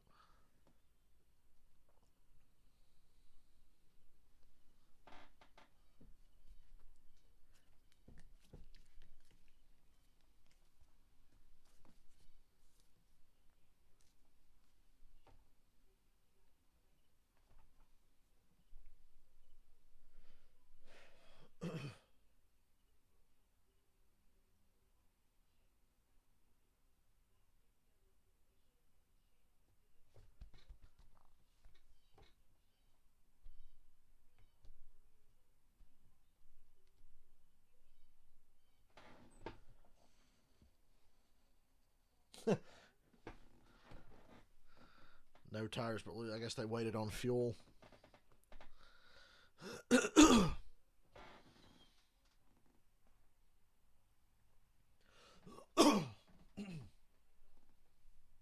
Everybody still got to pit one more time.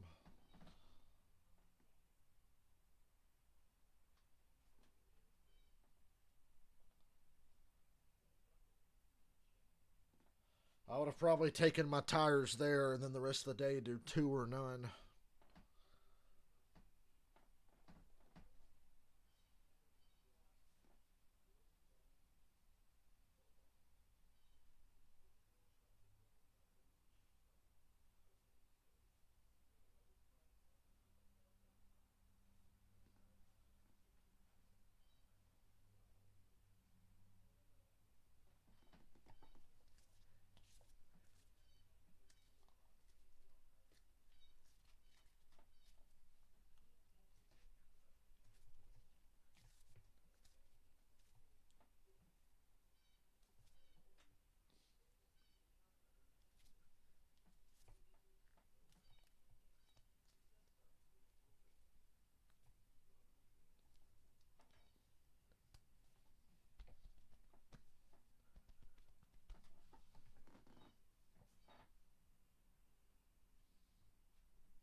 Ready for the final stage, Talladega Super Speedway with Joey Logano, Brad Keselowski. I'm Adam Alexander. Here are our Toyota top performers. Joe Gibbs Racing looking strong today. All 3 of their vehicles inside the top 5. Let's get an update on the 7 of Justin Allgaier, our Stage 1 winner today. Well, Adam, Justin Allgaier at the end of that stage complaining of a loose race car, and I believe we found the culprit. Take a look at the right wow. that just came off the car. You see Look at that tire. The middle. Obviously, that tire was not doing very good at the end of that stage. They left That's an understatement. on the first stage, so this has been the qualifying tires that have been on this car all day long. Left sides were changed on the first stage. Obviously, you see that didn't feel too good for him. Well, it's a pretty green racetrack right now. You know, I know we just ran an ARCA race on it, but they really don't run 3 wide very often. And if you start running that top lane, they're rubbering it in. That should get better as the race goes. Optimist Joey, I like that. Optimist Joey. You know, I was going to circle it on our nice sketch-a-pad here, but I think you could see the cords It's pretty obvious on that tire. That's a lot of wear, but I think maybe they underestimated what they told him a little bit. Like just a little. You think they told the driver just a couple Just a little wear. Yeah. Getting ready for the restart. What are your thoughts, Coleman? Yeah, we think back to last restart. We've seen the Fords try to do a teammate-style restart where Brett Moffitt took the outside and then moved down. A little different approach for the Colleague cars. They went 1-2 bottom. With the choose-down effect at Super Speedway, it kind of changes up how you set up a teammate-style restart. Yeah, there's definitely a couple ways to do it. Coleman brings up a good point. You can do the okie dokie, the teammate start, that the leader comes down in front of the other car, or you can just stack them in like Colleague did and just stack them right behind each other. It allows the Gibbs cars, though, to stack the top side. As a team owner, I hate that. Like, I at least want one of you guys on the front row. Or, you know, like, both of you on the front row. In case something happens, I've hedged my bets. But we'll see how it works out for Colleague here on this restart. And we're back. See if the race calms down any or if it's going to stay as crazy as it's been all day. Gibbs cars on the top, Colleague on the bottom. 3 Gibbs cars versus 2 Colleague cars. 18 lays way back there. Actually, I don't think he meant to lay back. Or maybe he did. He looks really slow. I know the 20 and the 19 were tandeming, but the 21 a hill, and now Creed went to the outside and put Sammy Smith 3 wide in the middle.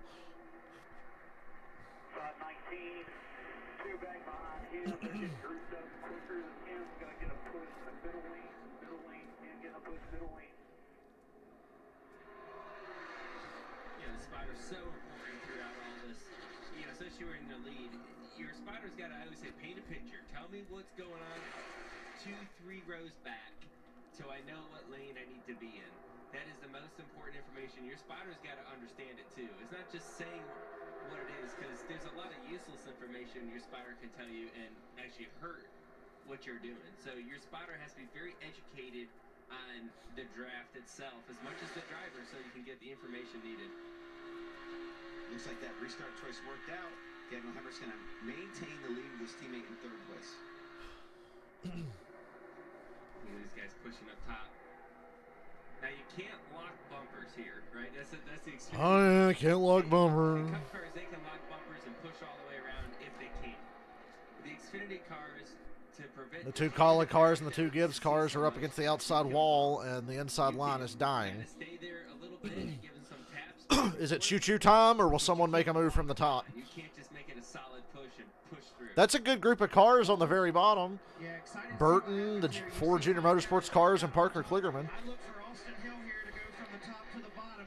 There's a 6-car breakaway on the top line. Creed's trying to make it 7. He's just barely hanging on. 57 laps to go on the stage. We just had a series of pretty big wrecks, Joey. You have to wonder if there's a couple guys like, you know what, I just want to catch my breath and lower my heart rate for a few laps here. It's a little bit more calm right now for sure, and you see the top starting to string out here. It might be everyone just hoping to. We got to get to the end of this thing too. They got a fair amount of time to the end of this race. There might be 57 laps to go. It might just be clicking some laps off for a second, but Bro, Jeb Burton is flipping off Chandler Smith. Did you see that? Jeb Burton flipped off the 16. Jeb Burton making that tight move.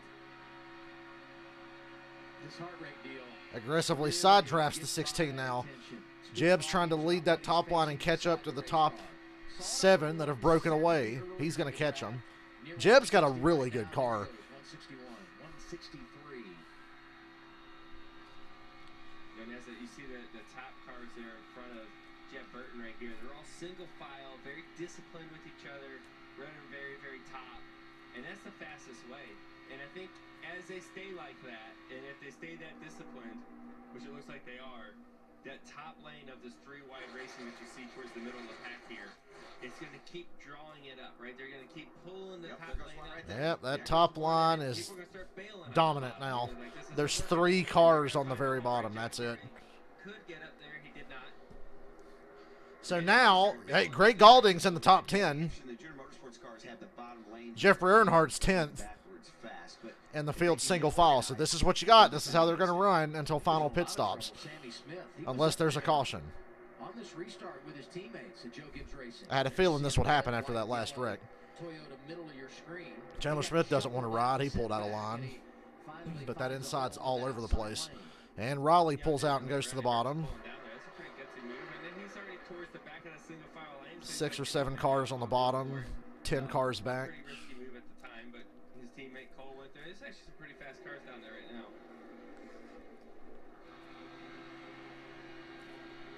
But you know what? When I think of the Xfinity Series, and I think of there's a lot of young racers that are learning out here. One thing I think when you go to a super speedway and you're a young racer, make moves. Go for it, right? Staying in line, you learn nothing.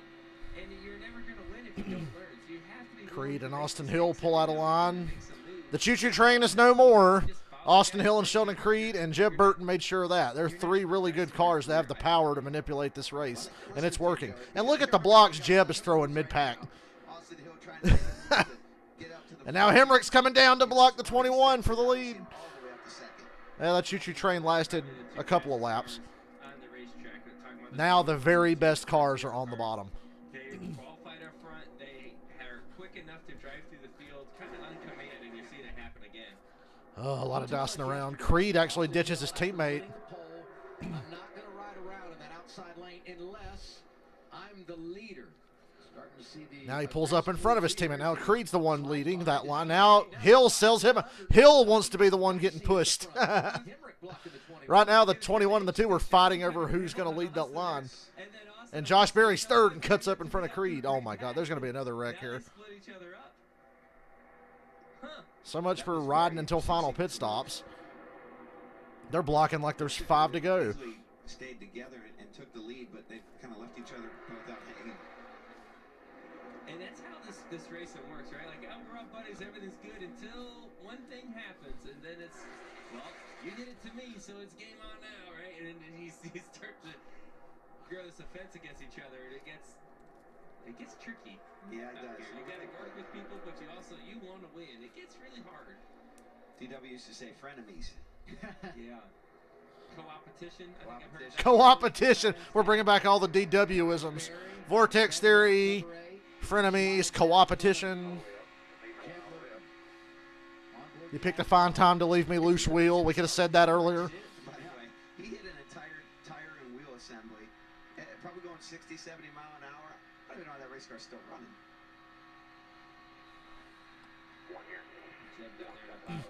This is going to lead to chaos later, but I love the aggression. Remember, there's only one driver in the field that's won here, and that's Jet Burton. It could have single filed out, and we would have been sitting here trying to talk about something. Not today. A lot of aggressive drivers. Hemrick, Hill, Berry, Creed, Burton, Allgaier, Smith, the entire top 10. Really aggressive guys. Oh, my God. Hemrick. I don't know how he fit that car in line. How did he fit that car up there? Junior Motorsports again formed up. 3 of them anyway on the bottom. Sam Mayer is there. JRM winless in 2023. Great recovery here. Oh, God. If there's going to be a wreck, it's going to be because of Hemrick or Creed or Chandler Smith. It looked like they were going to fall back into the 20s, and now look at them challenging off for the lead. As competitive as this race is, you can't stop Austin Hill. We're going to get some green flag pit stops. You better go side by side, Fox. This is too good. This is such a good race. Don't you go to commercial. You go side by side. They're going to go to commercial. Ah, no, they went side by side. Hell yeah. All right, we can still watch the race. What's up, Alex?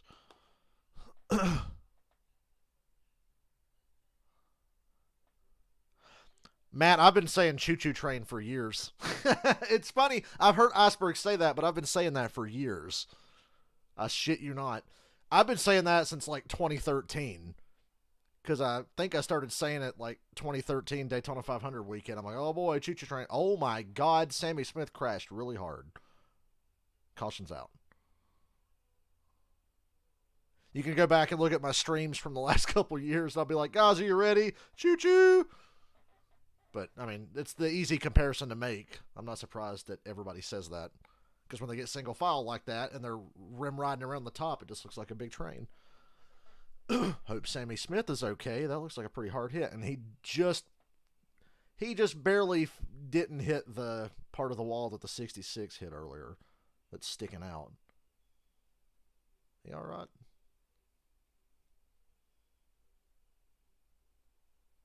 Yeah, he's climbing out. No idea how that happened.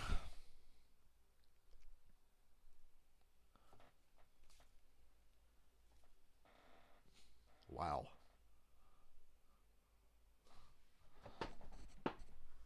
You miss Gregson and Xfinity. I just wish Noah Gregson would go away forever, period. So, no, I don't miss him. Actually, I do enjoy watching him fail in the Cup Series on a weekly basis. That's fun to watch.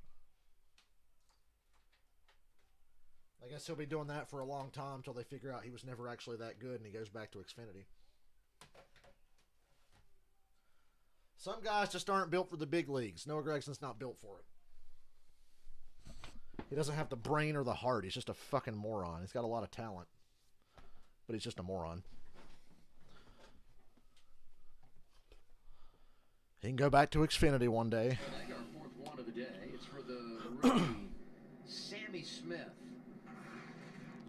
Fox, did you miss this one too? Like you missed a car barrel rolling. Ooh, he got turned by Brandon Jones. Brandon Jones. Yeah. Brandon Jones was trying to get in behind him. And Brandon Jones has damage from that.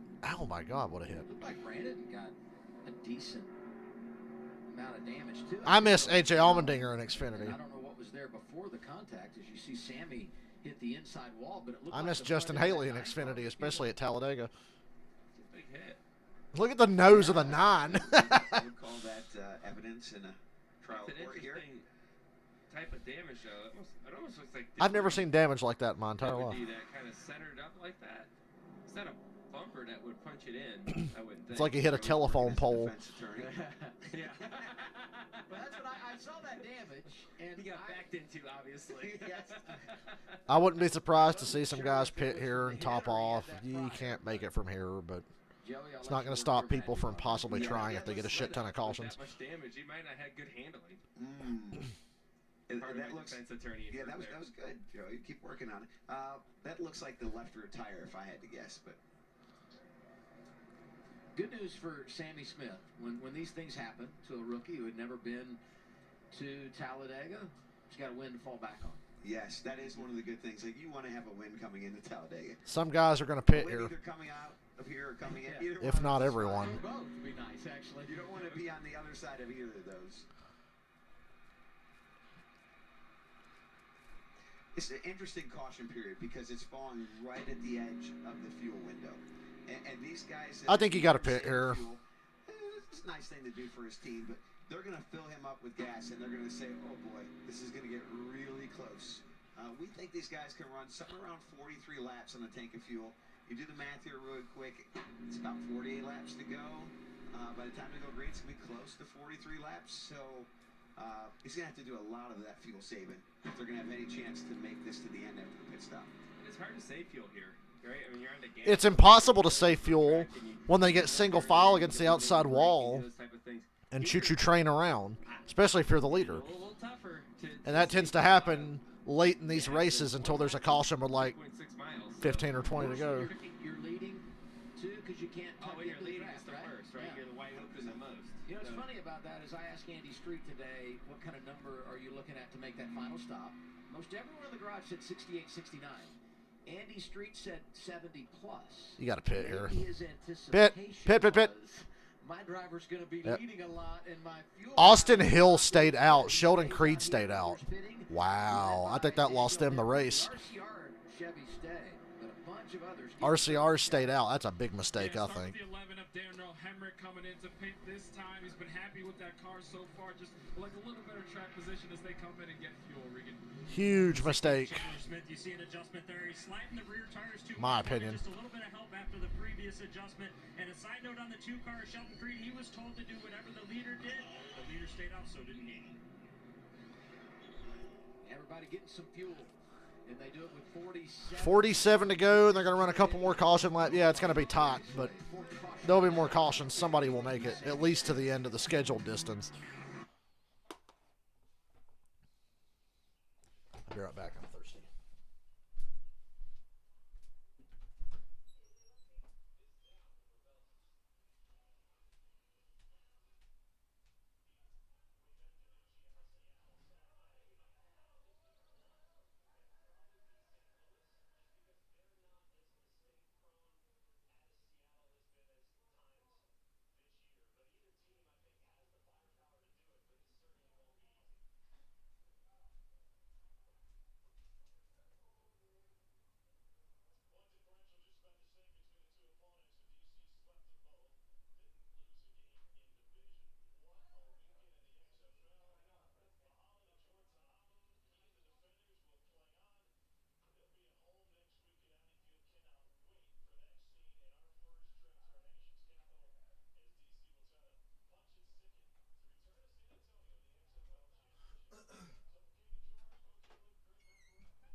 Old senile. You guys remember, wasn't it Bristol in 2007 or 2008 where Darrell Waltrip was sick and lost his voice and he still did the race anyway? And the whole day he was talking like this. It was so funny. It just got to the point where it was, at first it was like, wow, he's doing this. And then by the end of the race, it was hilarious that he was still trying to talk. Darrell Waltrip was good at making noises. He liked to go, ah, a lot. And you. It's my best Darrell Waltrip noise. Hey, it's a Star Wars Jedi Survivor commercial. I can't wait for that to come out this week.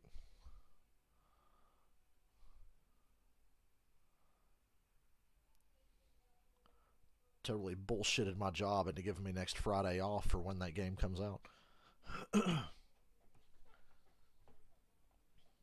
And I do not care if they hear this.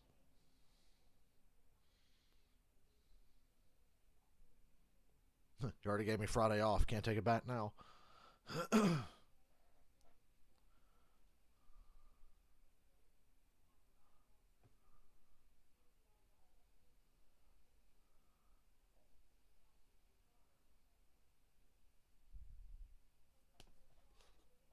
For the NASCAR Xfinity Series I'm not racing pitting again for the rest of the fucking day, ladies and gentlemen. 23. RCR having a good I am day. not pitting. Yesterday, I'm going to save gas. I'm going to get these cautions. Let's talk to the vice president of competition of this Xfinity program over at RCR, Danny Yeah, Lawrence. Let's check in with them. old Danny Lawrence. Been building engines for years. Hey, Joey, how you doing? We're doing good. There's Andy I'm Petrie. not sure how you guys are doing. You have the two fastest cars, no doubt. We've seen them be able to drive through the field. We've seen them work together. We've seen them not work together. And now you guys are on your own little strategy out there. You really switched it up. Everyone else pitted. I'm not sure they can make it, but you guys must think you can't make it. What's going on? Well, we could actually make it, but it was going to be really close. But we have some concern about our right rear tire. And both of our cars are two. Well, why didn't you just pit there? It's not look very good each time. We're not confident running that many laps on the right rear tire. So we're playing the safe strategy and trying to take care of our drivers. And It's interesting to see tire wear is a little bit of a factor here. Not something we talk about up here at all. You guys must be a lot smarter than us. That's why you have the fastest cars out there, I guess. So, saving tires. Thank you. all right, thank you guys. And I often complain about pulling a boat anchor around. You know how them drivers are sometimes. I know. It's a bunch of kids. We get paid to whine, That's and, the and truth. we're very good at it. You know, as race car drivers, the only way you can make your team better, make your car John better, Hunter's is to coming complain back about down. it a lot. So Is he coming I just to think we top did a good job off? there, Joey. A lot of drivers Yep. coming down here. 20's topping off. I would do that. That's a great. I love So pitting these here. guys are not worried about tires.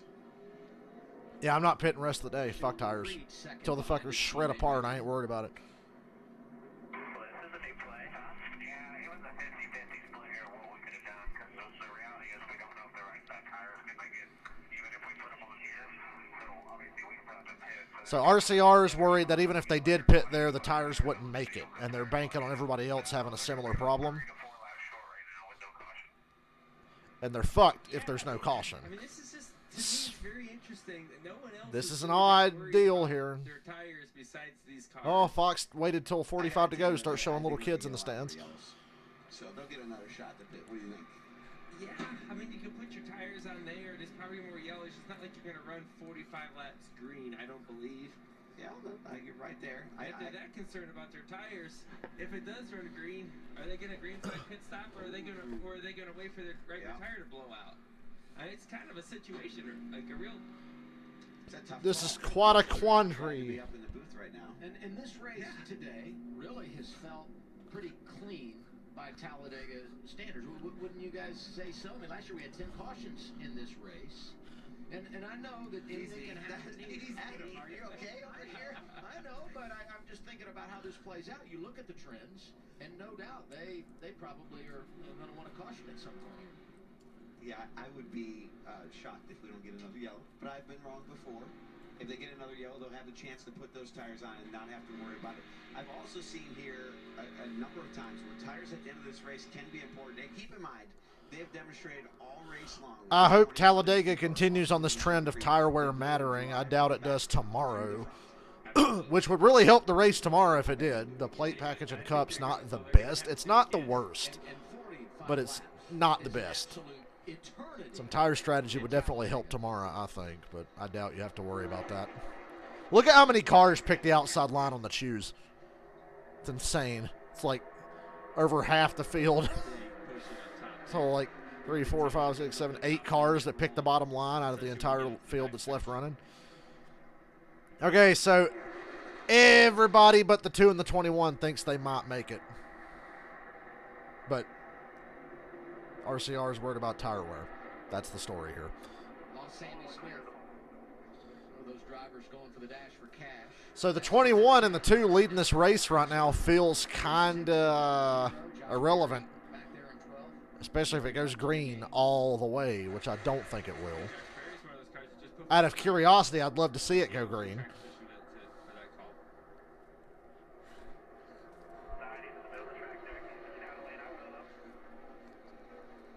Be interested to know after this race how the strategy thoughts have evolved as the day has gone on. You look at that tire wear, you get the cautions at times maybe when you didn't think you would. How many audibles have been called from the pit box today? And you wonder, here's another thing that can happen here, right? If everyone's this close on fuel and maybe they're a lap or two short, maybe if they stayed back in the pack, they can save fuel. I like the cars that topped off with 1 to go. Possibly, as everyone's like, hey, let's save some fuel before we go race again, so we can make sure we see it to the end and not go back down pit road. That might calm the field down for a minute, and you might actually see a longer green flag right because of that. For whatever reason, that's been the trend lately with these races. Boy, Chandler Smith put himself in a bad spot. 3 wide in the middle. He's got help coming, though, but it let Custer get in front of him. Herbst can't clear him. Austin Hill's still leading.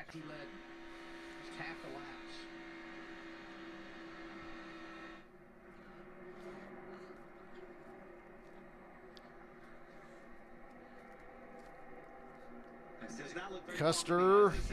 Down the field, but I guess not. See, the double zero jumps to the inside. I don't think he meant to do that, Joe. I think he got a big push from the 2, and the car just jumped to the bottom, and he corrected it into that lane. Josh Berry just keeps using that middle lane and climbs through the field. I'm so impressed watching him do that. He's one of the few guys I've seen that's really been able to use I'm glad you consider me a worthy option for watching this or listening to this. I love listening to, like, oh man, Creed. What a block. I like listening to the Twisted Toe guys. Oh man, Custer, lay off. I can't even get a sentence out. There's so much shit going on. I used to listen to people do this kind of thing after the fact. There weren't many live streamers that did this, but there was guys like the ISRA TeamSpeak guys would upload their reactions from the race. Twisted Toes still does that. That's a great channel to watch. I used to be in a Facebook group with NASCAR Nixon, and we would just talk. We had a whole bunch of us that would just post in a Facebook group during the race and talk about things. Now I sit here and talk to myself, and every now and then people listen. It spares all my Facebook friends that don't give a fuck about NASCAR from seeing me post about the race every 20 or 30 minutes on Saturdays and Sundays, because I just get all my thoughts and opinions out here to people who might actually give a shit. Because they used to just post on my whole Facebook feed was just race stuff all the time. Single man, no wife, no kids is one I've not heard before, I don't believe. It's great until it isn't. Excuse me. Jesus. Well, Moffitt's right up close by, so he has a friend nearby. I can't believe Brandon Jones is out there running with that car. I'd hate to see that car try to get out front. Here's what I can't believe is some of these damaged race cars that have found their way. Oh, Sam Mayer just got spun. Caution's out. Well, now if you're the RCR guys, you pit, Ron. That didn't need to be a caution. He's still rolling, goddammit. So the 21 and the 2 are going to lose their track position, but have plenty of time to get it back. And somebody else lost a tire going down the backstretch. Yeah, caution. That would have been the caution if it wasn't for the Sam Mayer spin. That's why, kids, I don't bet on Sam Mayer ever. Sieg makes a move to the bottom. And, oh, well, I can't. The 98 stopped in front of the 9. And I don't know. Junior Motorsports fucked themselves again. I thought it was Allgaier that turned the 1. Ooh, I think Brandon Jones had a tire going down. Brandon Jones had a tire going down, and it stacked up, and he hit Herbst, and Mayer got run over by Allgaier. Got on the splitter there, or maybe that damage could have tire. Matt, I'm lucky. Well, I was lucky when I grew up because I live in North Carolina, and in the 2000s, NASCAR was big here. It's still... We're still probably the only place in the country that prints NASCAR shit in the local newspaper. But all the kids and everybody at school loved NASCAR when I was growing up. Of course, the popularity dwindled over the years. But you can talk NASCAR with a lot of people around here. But I sympathize with people who live outside of the Carolinas that are so far away from anything NASCAR related. You don't want that Florida, I'm surprised there's not more people. Like Tampa Bay, you said you live in the Tampa Bay region. Cautions are going to breed cautions, though. You start to see cars getting torn up. It's still running on the racetrack, and this is what happens. Things come off of them. Save fuel. We're not pitting again. And it causes checkup reactions. As Larry Mack said, you've made your bed, you got to lie in it. But I think Hill and Creed should pit right now because there's still enough time to get their track position back. They're fast enough they can race their way back up to the front with the amount of laps left. And they'll have better tires, and that should pay off about 25 laps from now. So now Austin Hill and Creed, 2 RCR cars, have stayed out. I think this caution really helps them, obviously. You pit now because you're in the window to make it. Let's see if anybody else follows them down. In my head, I want everybody that's already pitted to stay out, but I wouldn't be surprised to see guys further back follow the 21 and the 2 to pit road. This caution comes at a great time because if it comes in 10 or 15 laps, you lessen the amount of time you have to get all that track position back. By getting it here, and the 21 and the 2 are going to take 4 tires here because they're going to be way in the back anyhow. And the whole field's coming with them. Almost. Who's staying out? Truex, Moffitt, Nemechek, Parker Retzlaff, Ryan Sieg, Allgaier, the 6 car. They stay out, so it's a split decision. But more cars pitted here. Now it's definitely swung in the favor of the guys who are pitting now. They're coming in to get 4 tires and fuel as far as the 11. Also coming in to get fuel and 4 tires. Well, the 2 car, Sheldon Creed, continues to love what the car's doing today. Handling's good. Obviously, they got to get those tires in the fuel right now. And the 10 car, the 00 car of Cole Custer, a little bit of debris on the grill right there that they were struggling to get off. So maybe a good break with this yellow. well, it looks like that debris was still there. A lot of guys pitted took no tires and 2 tires. Josh Berryfield only wins the race off pit road. A couple of tires for him. He was second. Pit caution of the day comes out for Sam Mayer, who was second. Still going to get Creed and Hill finishing 1-2, right?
Come on, I'm begging the field to gang up on the RCR guys just to make it interesting.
Fox, are we back yet? The silence is killing me. Actually, in Talladega, 26 laps to go. He and brother Mark. We did have one. We had Joey Logano call Ryan Truex Jr. today, so the quota's been filled. Did you know he's the all-time wins leader in the Xfinity Series here, winning 3 in a row, driving for chance 2. And when you consider what Ryan has done. Yeah, remember when Dale Jr. tricked everybody into thinking Martin Truex Jr. was a good super speedway racer? Impressive. Top 3 in the draft last summer at Atlanta. A pair of podium Just like he did for Jimmy Johnson. this year before coming home in the top 15 last Saturday night at Martinsville, and he will be driving that car not only today but next Saturday at Dover, and in a couple of weeks' time, actually in 3 weeks when we go to Darlington. 36 to go, Coleman, and I look at the top 20 and strategy and level of competition and rating of damage on the race car is absolutely all over the board. It is all over the board, but you got some fast cars back there with some tires and plenty of fuel to make it to the end. Looking at Austin Hill, we heard Brad talk about Josh Berry utilizing the middle lane. A few other guys I've noticed do that during the race. Jeb Burton, Austin Hill, the few times he's had to come from the rear. And those are guys that you've seen up front constantly. So I really look for the Hill is 17th, Creed is 18th. They're very much still in this race.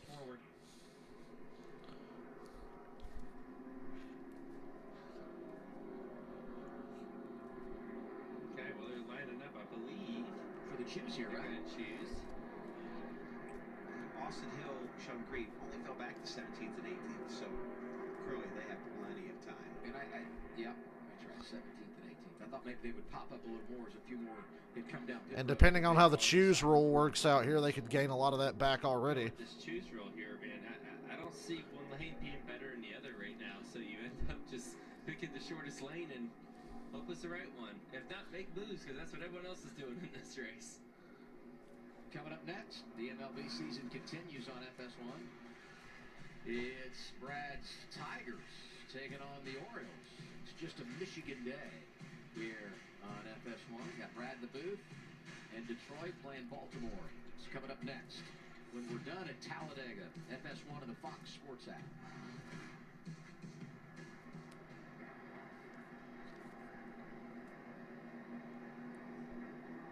You see the laps led today. Yep. Austin Hill, Daniel Hemmer, Hill and Creed are still going to win it. One of those two, unless they get taken out. Just a lot of exchanging the top spot throughout the afternoon. I hope Junior Motorsports can work together well enough, even though they're down a car or two. But we haven't even seen that. It's been interesting to see the team cars. No one's really been able to get organized and stay together. Yeah, no one's content. You know, it's interesting to see that because for years we've seen, especially the more recent years, you've seen the manufacturers team up or teammates, like Brad's saying, really team up. And like this race, it's like old school draft where everyone just takes their run and gets the lead. I love it. I think it's great. It's great for us to watch. It's fun to watch. Really frustrating for team owners. Oh, absolutely. Like if you're a team owner right now, you're saying, "Will you guys just work together?" Hey, you've been on both sides yes, of the fence, yes. Some of these cars on the restart look like they should be racing in Talladega. Others look like they just left Bristol. 31-26, battered and beaten, but they've come back and they're in the top 10 as we get a restart. 30. Go like hell. Ryan Truex in charge in the outside lane. And to your point, Jeremy Clements. Last time I saw him, he was on pit road going a lap down with flat tire. He's back in the top 10 now. He's got a shot at this too. I'm amazed that Parker Retzlaff and Jeremy Clements both have a chance at this. And Kaz Gralla after getting punched in the face by a tire. They're the pair of cars that's the fastest. They are on a different strategy. They just put their 4 tires on. You see them on the bottom lane towards the middle of the pack. Look for them to move through the field. And the 21 and the 2 are knocking through the middle. They look like Earnhardt here in 99. The safest place is at the front, but if you're too aggressive in getting there. And the field's fanned out 3 wide, and like Michael said, it's going to make it real easy because here comes that middle line. It's going to start getting really sketchy, and right there, they're in the eye of the storm. They're right in the middle. The only way to stop them is for them to get taken out.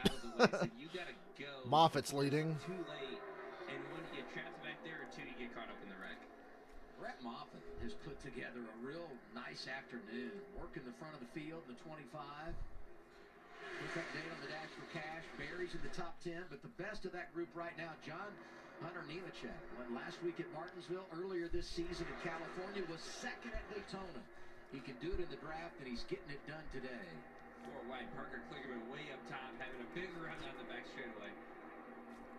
Haven't said Parker's name a lot today. Started at the rear, didn't make a qualifying run yesterday because of a brake problem. But here he is surfacing with just over 30 laps to go. By the way, hello to his owner, Scott Borchetta. A couple of weeks ago, doing some road racing, getting better. Scott, get well soon. We can't wait to see you back at the racetrack. And maybe today the team can bring you home a trophy. Absolutely big racing. Oh, boy. Oh, there goes Moffitt. Oh, no, it's not It's Nemechek. Ooh, driver's side on the wall. I thought it was Moffitt. I saw a white car take off. Ow. Caution's out. Save gas. Unless you're the 2 or the 21. Part of the car that controls the rear suspension laterally. That's why you're seeing it shake back and forth. You heard him come over the radio and say he's okay, which is good to hear. That was a pretty flush hit. You hope they hit one corner before the other. I thought it was Moffitt, but Moffitt was the one in front of Nemechek. Nemechek cut up in front of Truex. It's just really overly aggressive by Truex, or Nemechek. But everybody's doing that, so he didn't do anything wrong. And he only took himself out. So. Caution number 6. Free pass here, Brandon Jones. He had lost a lap after that last incident. Another restart coming your way with right around 30 to go at Talladega. I'm sure he probably thinks right now he'd have been better off hitting the wall head on instead of hitting right in the driver's side door.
Couldn't have happened to a nicer guy. Boy, you hate Nemechek like I hate Noah.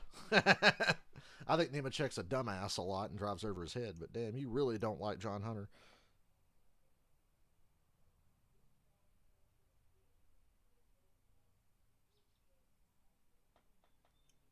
I think it's kind of funny. We all have at least 2 or 3 drivers we feel that way about. I've got Noah Gragson and Joey Logano. Nobody else I really hate that much. Joey I at least respect as a talent. Noah Gragson, I just think he's like the most overrated fucking prospect to come along in the last 30 goddamn years.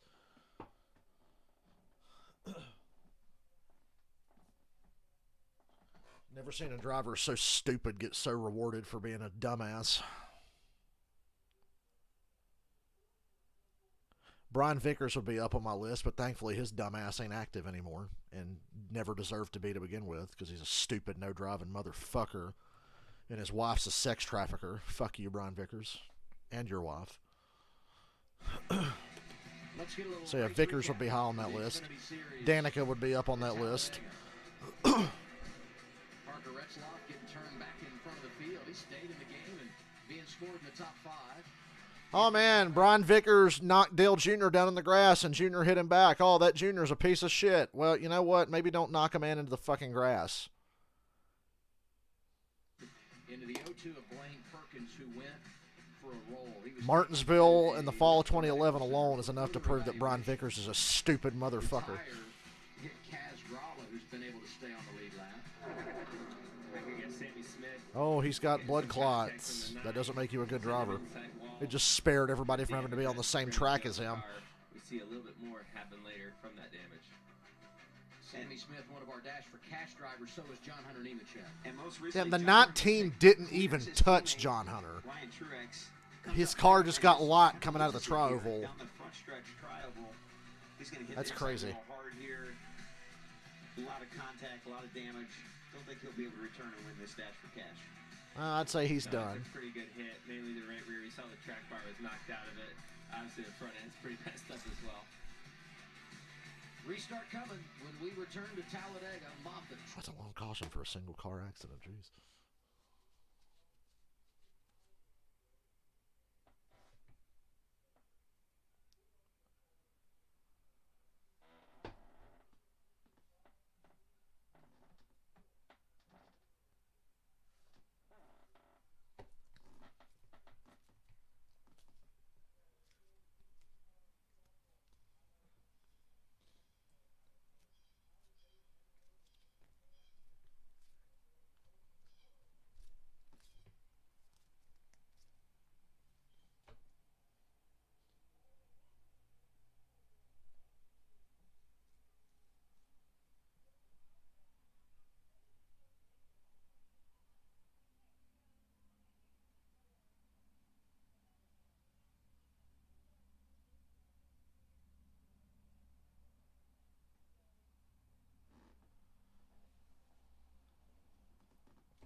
Oh, come on, Fox.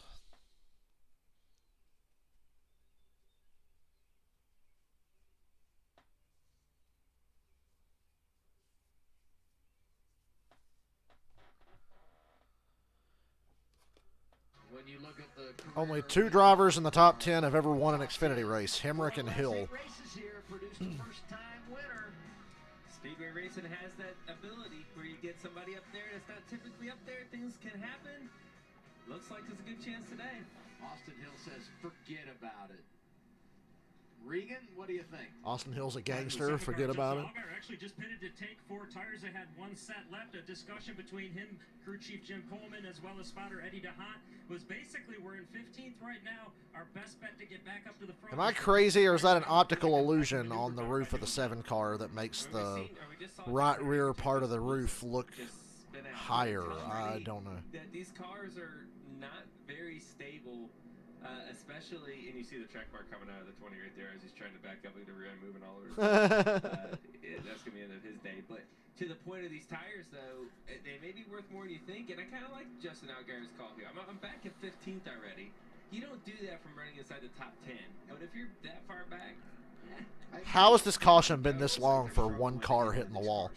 I think, We're not even at the 1 to go yet. He's kind of spun out that way as well.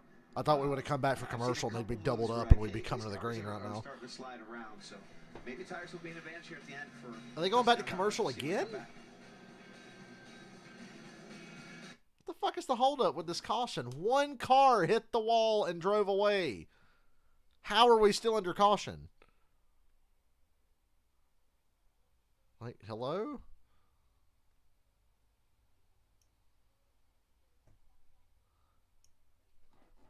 It's a fucking ARCA caution. Boy, I can't wait to never watch ARCA ever again.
Only thing of note after the ARCA race today is that Frankie Muniz is leading the ARCA point standings. Championship contender, Frankie Muniz.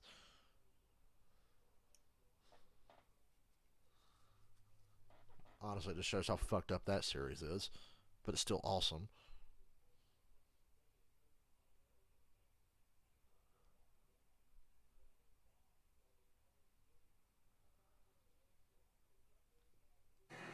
It's a great weekend here in Talladega, Alabama.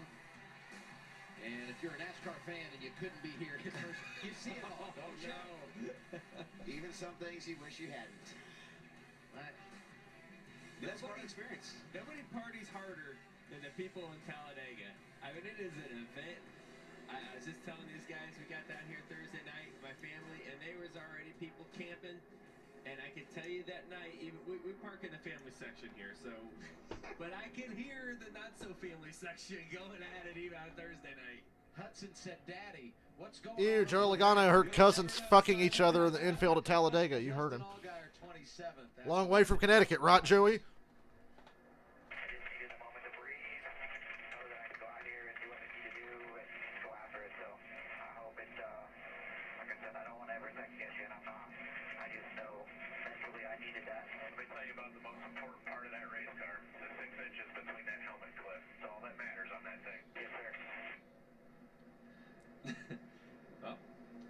Right now, that's what matters because he's got all the tires he's going to get.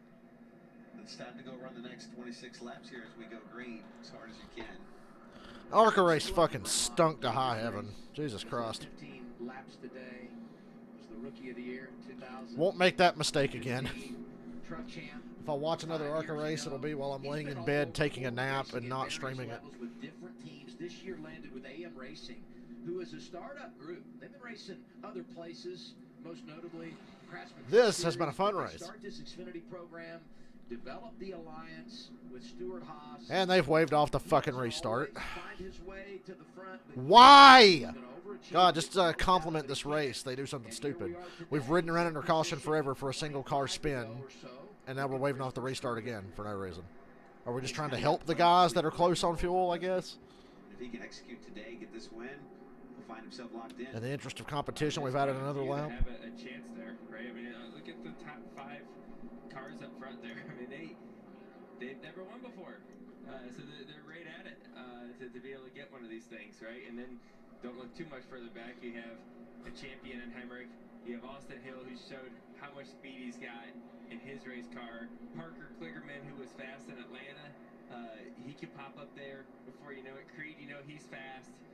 You know, I mean, there's some pretty big hitters still towards the back of this pack that are going to be looking to make some moves with, 25 to go when we go green. I will say, though, the way it played out strategy-wise for RCR, I feel like the cautions have come at the right time to allow them to make up some ground and reset. And then you could use the choose to pick up a little ground. So they have kind of manipulated this deal quite nicely and really have done it without putting themselves too much in harm's way as they had to come back through the traffic, Coleman. Yeah, and we're sitting here with 20-ish to go, and I'm just wanting to point out here, beginning of the race, Brett Moffitt was my pick, so I'm hoping you guys see this, and if the flag flew right now because of rain, it would be Brett Moffitt. Are you seeing some clouds on the spotter stand that we are not seeing? There's not a cloud in the sky. No, Yes. well, it's not raining, so we'll talk to you in 25 laps, all right? For what it's worth, Coleman, there was rain today in Martinsville, Virginia, and we're not there. See, you talked to these Dash for Cash guys, right? You got 1 and 12 with Cole Custer. You got another Dash for Cash here, $100,000 on the line. Josh Berry back in 16th. The other two are wrecked. So you got a 50% chance of winning $100,000 right now, and they're not too far from each other. Would you shake on it right now and take 50 apiece? Sure we're coming to the green, or are we going to wave it off again for no reason? Nothing, baby. Imagine that. Yep, they waved it off again, y'all. Yes, all right, we had to add another lap. Why? Part of that's a Why? Why are we adding laps? around Brandon Jones, Scoring issue of Brett. Who gives a fuck? He's in the back performance track fact. with a damaged car. And we're just going to sit here and keep fucking riding around. Series regulars, when it comes They absolutely just did this to help the cars that were close on fuel, because they know the 21 and the 2 are strong and have the best tires. And the other guys, I mean, they should be able to make it after the previous caution, but they're really wanting to make sure that everybody can make it now. your teammate Jesus fucking Christ. Cedric did it at Indianapolis on the road course. Finally, we got 25. You want to just run it down to 2 to go and drop the green? That's what you want to do, I'm guessing. Caution speed, but these are some incredible camera shots. Shut up, Brad. Josh? John Hunter, Neiman checked the release from the care center. What happened there from your perspective? Air, that's what happened. Really no. Other than I jumped from mid to the top. I had a big run. Tried getting up in front of our teammate to work together. And when I slid up there and got to the top lane, it just turned sideways on me. And at that point, I'm just along for the ride. So I guess I shouldn't have jumped to the top like I did there through the trial bowl, but was getting down to the end and felt like teammates could work Trying to together. neutralize the tire advantage of the 21. 10G today.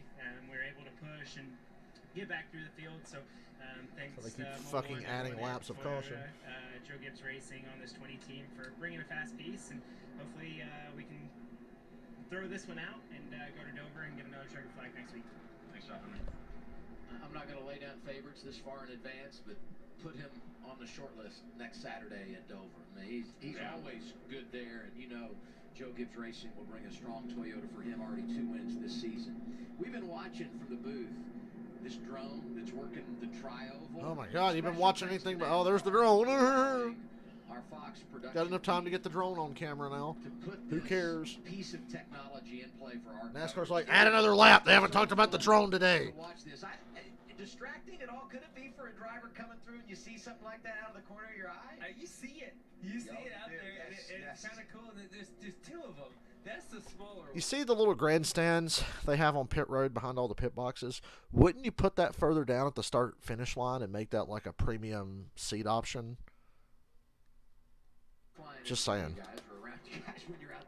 They put it in on pit road through the tri-oval, but I would have it down towards start-finish line. Sell seats to that. A couple of drivers looking for their first win.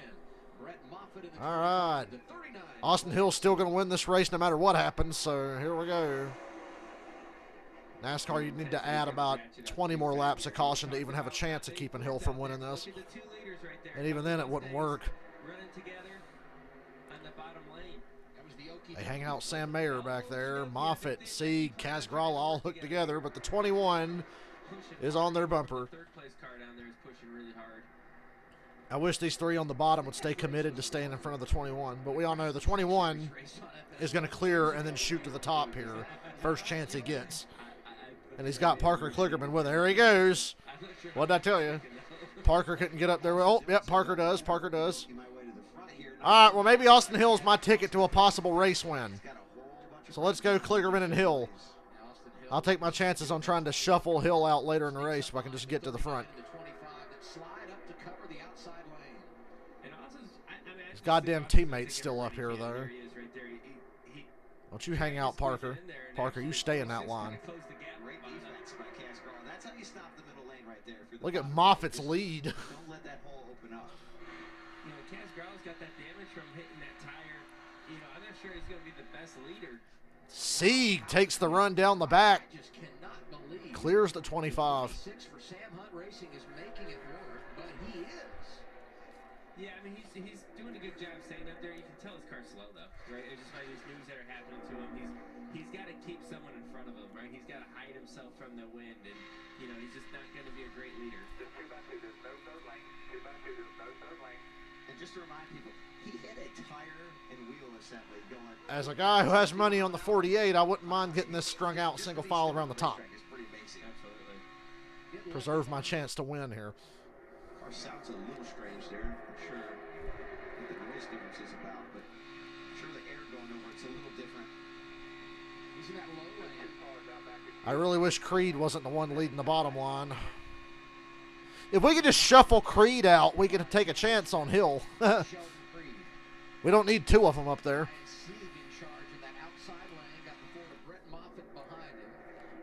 Because any time now, Austin Hill's going to drop to the bottom if that bottom line surges forward and get in front of his teammate.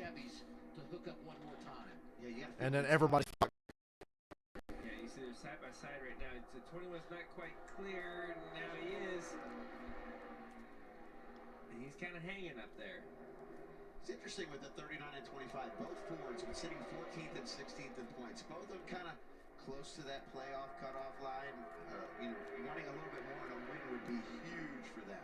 And there he goes to the bottom in front of the 2. The 48 wanted to go with him, but chose not to. Parker, you might as well stay in the top, because if you try to get between the 21 and the 2, you'll get shuffled out. Just stay up top. Wow, the bottom line died a death. It's coming back a little bit now, but that was not the instant success I thought it was going to be for the 21. Allgaier has the freshest tires in the field, yeah. Bottom line's kind of screwed at the moment. I like it. Sorry, Michael. This is a purely selfish endeavor for me right now. They've finally done it. They've ganged up on RCR, and it's working. And look at that top 3. Hell, anybody in this top 10 wins. It's insane. Hill tucks in line in front of Allgaier. He made a move to try to get the lead. He went down there when his help was too far About 10th place or so. and lost too much momentum. And Hill goes back to the bottom, and Allgaier comes with him. Boy, that's a powerhouse combo. Oh, Josh Berry got turned. Save it, save it, save it, save it, save it. God damn it, why'd you throw the fucking caution? He saved it. You literally waited until he saved it to throw the caution. What's the point? They waited until he saved it and then threw the caution. Fucking asswops. You stupid motherfucker. What, now we're going to ride around for another 45 minutes? Oh no, somebody got sideways. Put it out. Let's ride under caution and keep waving the restart off. Looks like behind him. Caution doesn't come out until he already straightened it back out. Ooh, he blocked the 21, and the 21 didn't lift. That's on you, Josh. And that's a fucking caution. Give me a goddamn fucking break. Fucking bozos. That is not a goddamn caution. He has a car pulling down in front of him, too. Yeah, it's like everyone all of a sudden. They had Hill pretty much beat if they stayed the way they were. Josh Gray, a lot of credit for here with this spin. He cut the wheel turn to the left. They see this so many times. Fuck yourselves. It's not a caution. Like when they spin down right here, they turn the wheel to the right, Joey, and it bites and it goes straight up the hill, and you wreck really hard. So that was impressed by that. Young race car drivers. Somebody tell me why that was a caution. Go ahead and justify it for me, please. I don't blame Josh Berry for doing what he did. Hell of a save. Shouldn't have been a yellow. When that happened to Dave Blaney here in 2011, it was not a yellow, but, you know. The same fucking thing happened to Dave Blaney. Austin Hill after that last incident.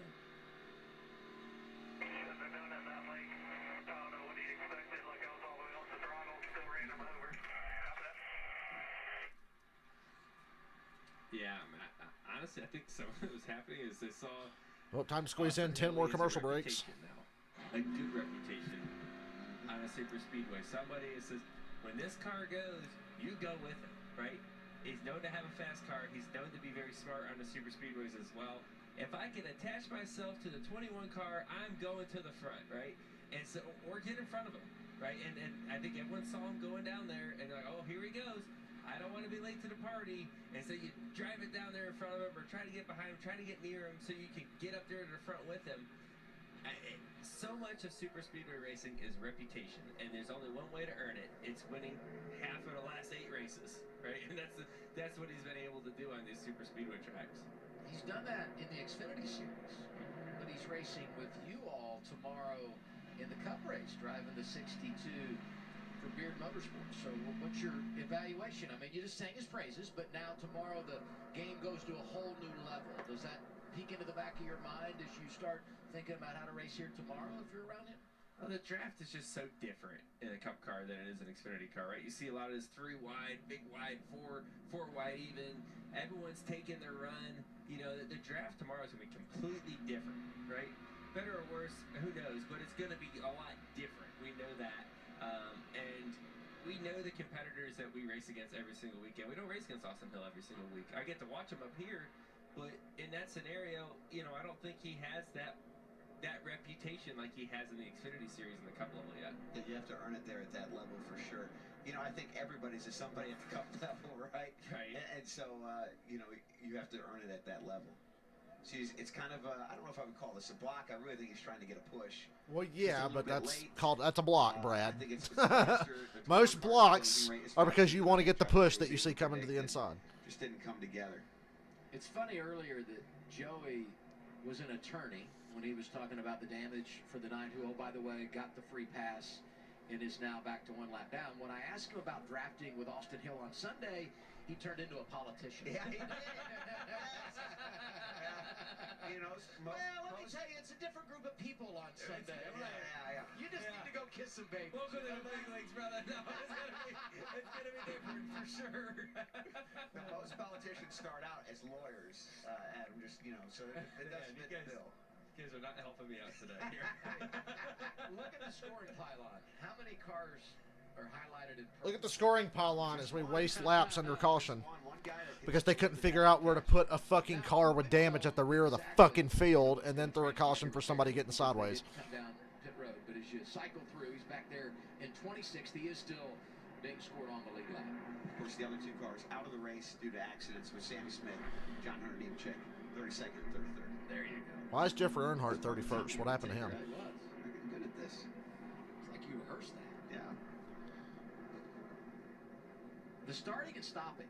Rhythm is something, I feel like every time I work a race with Kevin Hartley, he talks about rhythm. Find your rhythm, find your rhythm. And rhythm is key at every type of racetrack, even though what type of rhythm it is can be different depending on where you are racing. I feel like we have not had rhythm today. How challenging now to focus and get ready for 15 laps. It's hard to get a rhythm. Never mind. I'm done bitching. I'm not, but I'm done. We had it the first stage, and they went green. They raced this. I was third, single file on the outside line with the 2 best cars losing ground on the bottom. You throw a caution for somebody getting sideways. Fuck you. And then, you know, now we're into the end of the race where everybody's making moves. Like I was in prime position. You really think Sieg or Moffitt was going to beat Parker Kligerman?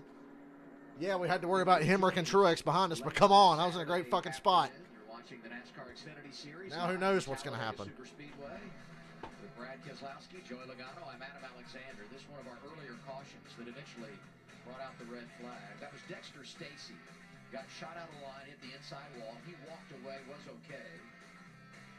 Jade Buford in the 5.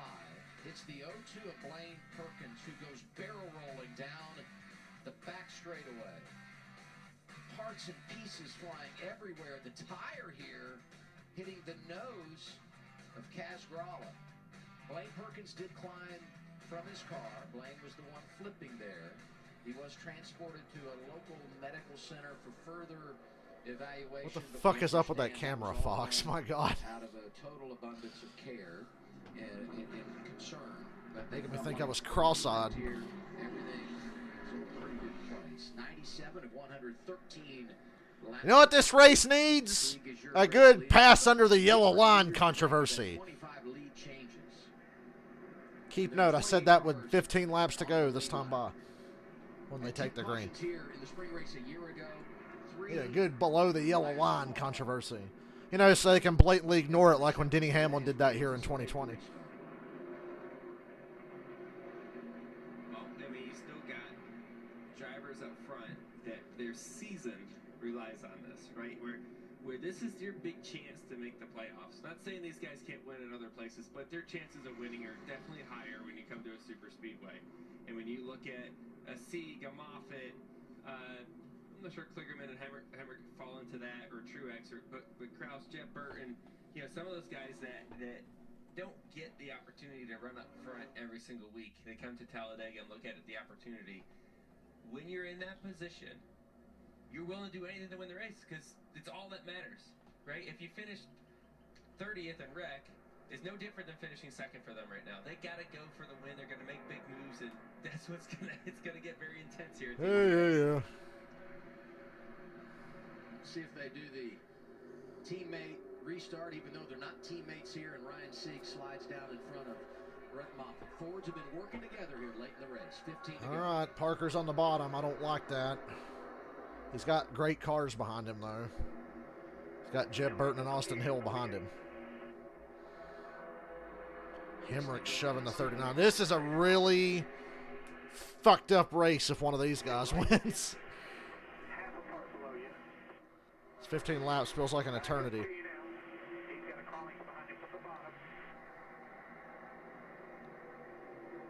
I like this push from the top, Joey. 39's going to clear for the lead. Oh, Hemrick. Great move. Probably too soon to make that move, but it was a great move. They're both pretty far out there. Neither one of them has help, and as the cars catch them, they're catching pretty equally. Looks like I really liked where I was before that fucking caution. See those two Fords Still third on the bottom with good cars behind them. If they can keep that, they control the pace of this race. Stay in line. I know that's selfish to say right now, but Jeb Burton, I thought he was going to go to the middle and fuck the bottom. I think he knew that that was a bad idea. If he went to the middle there and Klickerman, the bottom line would have died, and the 11, 19, 10, and Casgrala and Allgaier would have pulled ahead. So it would have hurt everybody on that bottom line, including himself. So stay in line. Look at Justin Allgaier trying to create his own lane. Stay in line. Right down the middle. Bottom line, commit. The push is definitely getting more and more aggressive. Come on, Parker Klickerman. Again, the wiggles there. That means your subs are getting Creed's getting, oh my God, Creed's 4 wide, losing ground. Same thing here, Adam. Now they're back to 3 wide. You're right. Justin Allgaier is making moves, carving up through the middle. Allgaier's done a great job getting himself back in position here with those fresh tires. Riley Herbst working back toward the front. Involved in that caution a handful of laps ago. He's in that outside lane, driving the 98 for Stuart Haas. Along with Jeb Burton. Jeb Burton, of course, winner of stage 2. We haven't seen much of him here in this final stage. Yeah, Jeb Burton was flashing early in the race. He's been quiet for a while, but he's back here for the end. 4th on the inside line. Stay in line, Parker. Stay in line. tight on each other. Is a little bit off-centered. One tap the wrong way is going to send Parker to the right pretty hard. Oh, Sam Mayer. There you go. Schedule that. Sam Mayer caution. What a shock. Allgaier just got Junior Motorsports. That finished them off. The 7, the 8, and the 1 are done for the day now. 3 of the Junior Motorsports. There you go. Right there. Gee, what's that look like? I'm not saying anything. 7 and the 8 can't get off each other. I think Mayer got the worst of that. He's okay. He's moving around. I have to see the replay there a little bit. I saw that it looked like maybe the one car got turned or got sideways. Derek Kraus got a big piece of that. One was sideways. I'm not sure how it happened.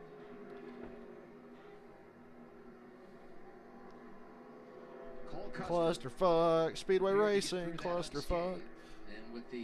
Once again, I was satisfied with where I was running, and now we got to sit here and line them up and go again. To take home the cash. Yeah, it doesn't look like Josh Berry will be able to keep running here today. Congratulations, Cole Custer. You're $100,000 richer with 12 laps to go. They were sliding down the track.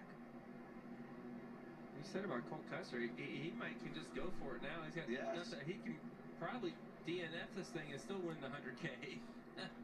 Might as well go for it. Survival here. Great to see Sam Mayer's climb from his race car. The winless streak at drafting tracks continues for Justin Allgaier. He is out. And Josh Berry is not only out, he's got the helmet off and wearing the hat as he talks. I thought Allgaier and Berry were pissed at each other. Boy, Greg Galding's got a splitter stuck in the front of his car. Oh, that's the next generation of NASCAR car. We've doubled down. We've added another splitter. I think. We have to stop. They're going to want to take that out. Pull that out, yeah. No shit. On board with Cole Custer as we look at the wreck that brought out caution number 8 at Talladega. Yeah, watch the number 1 car on the outside, the blue car. He's going to get turned somehow. No shit. As he go into turn 3 here. Terrible camera angle right now. Got a little push down the back. Truex kind of scared him into. He checked up for Truex and got ran over and crashed his teammates. Creed made it through. Interesting, that was Truex sliding up. If you rewind last Saturday night, they got together at Martinsville. Yeah. Looked like racing to me. Oh, yeah. Yeah. That's kind of I would agree. what it was.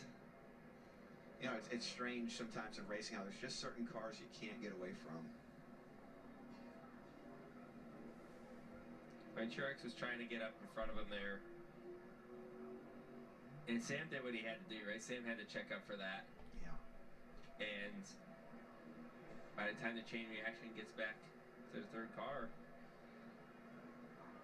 that's what happens. Saw Parker Retzlaff sneak through there. There's Greg Alding. He's already picked up the splitter at that point. He must have Sam Mayer's splitter, I think.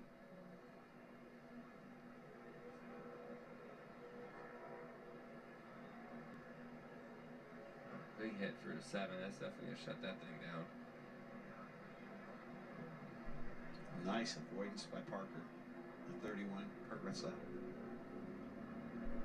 So 3 Retzlaff's seen it all today. Involved, but the free pass goes here to their fourth teammate, Brandon Jones. And that will get him back on the lead lap. He's gotten the free pass. The last 2 cautions was 2 laps down, went to 1 lap down, and now will be scored on the lead lap here. What did we say about having a hard time finding rhythm? Yeah. All this because they threw a caution because Josh Berry got sideways.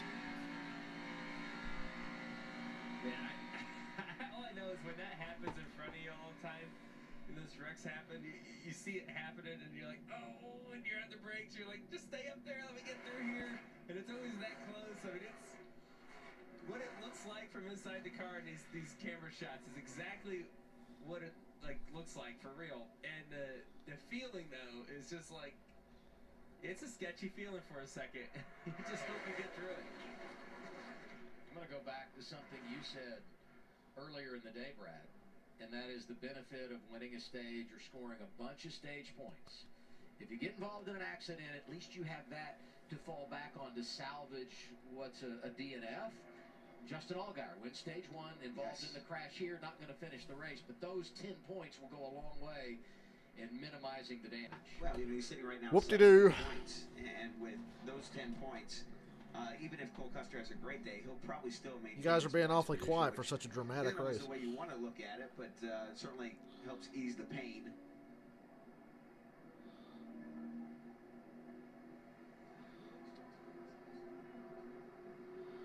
Cautions breed cautions, though. We say that all the time. It's the old racing cliche, but it really holds true, especially at these types of tracks like Daytona, Talladega, Atlanta, these restrictor plate, big open tracks.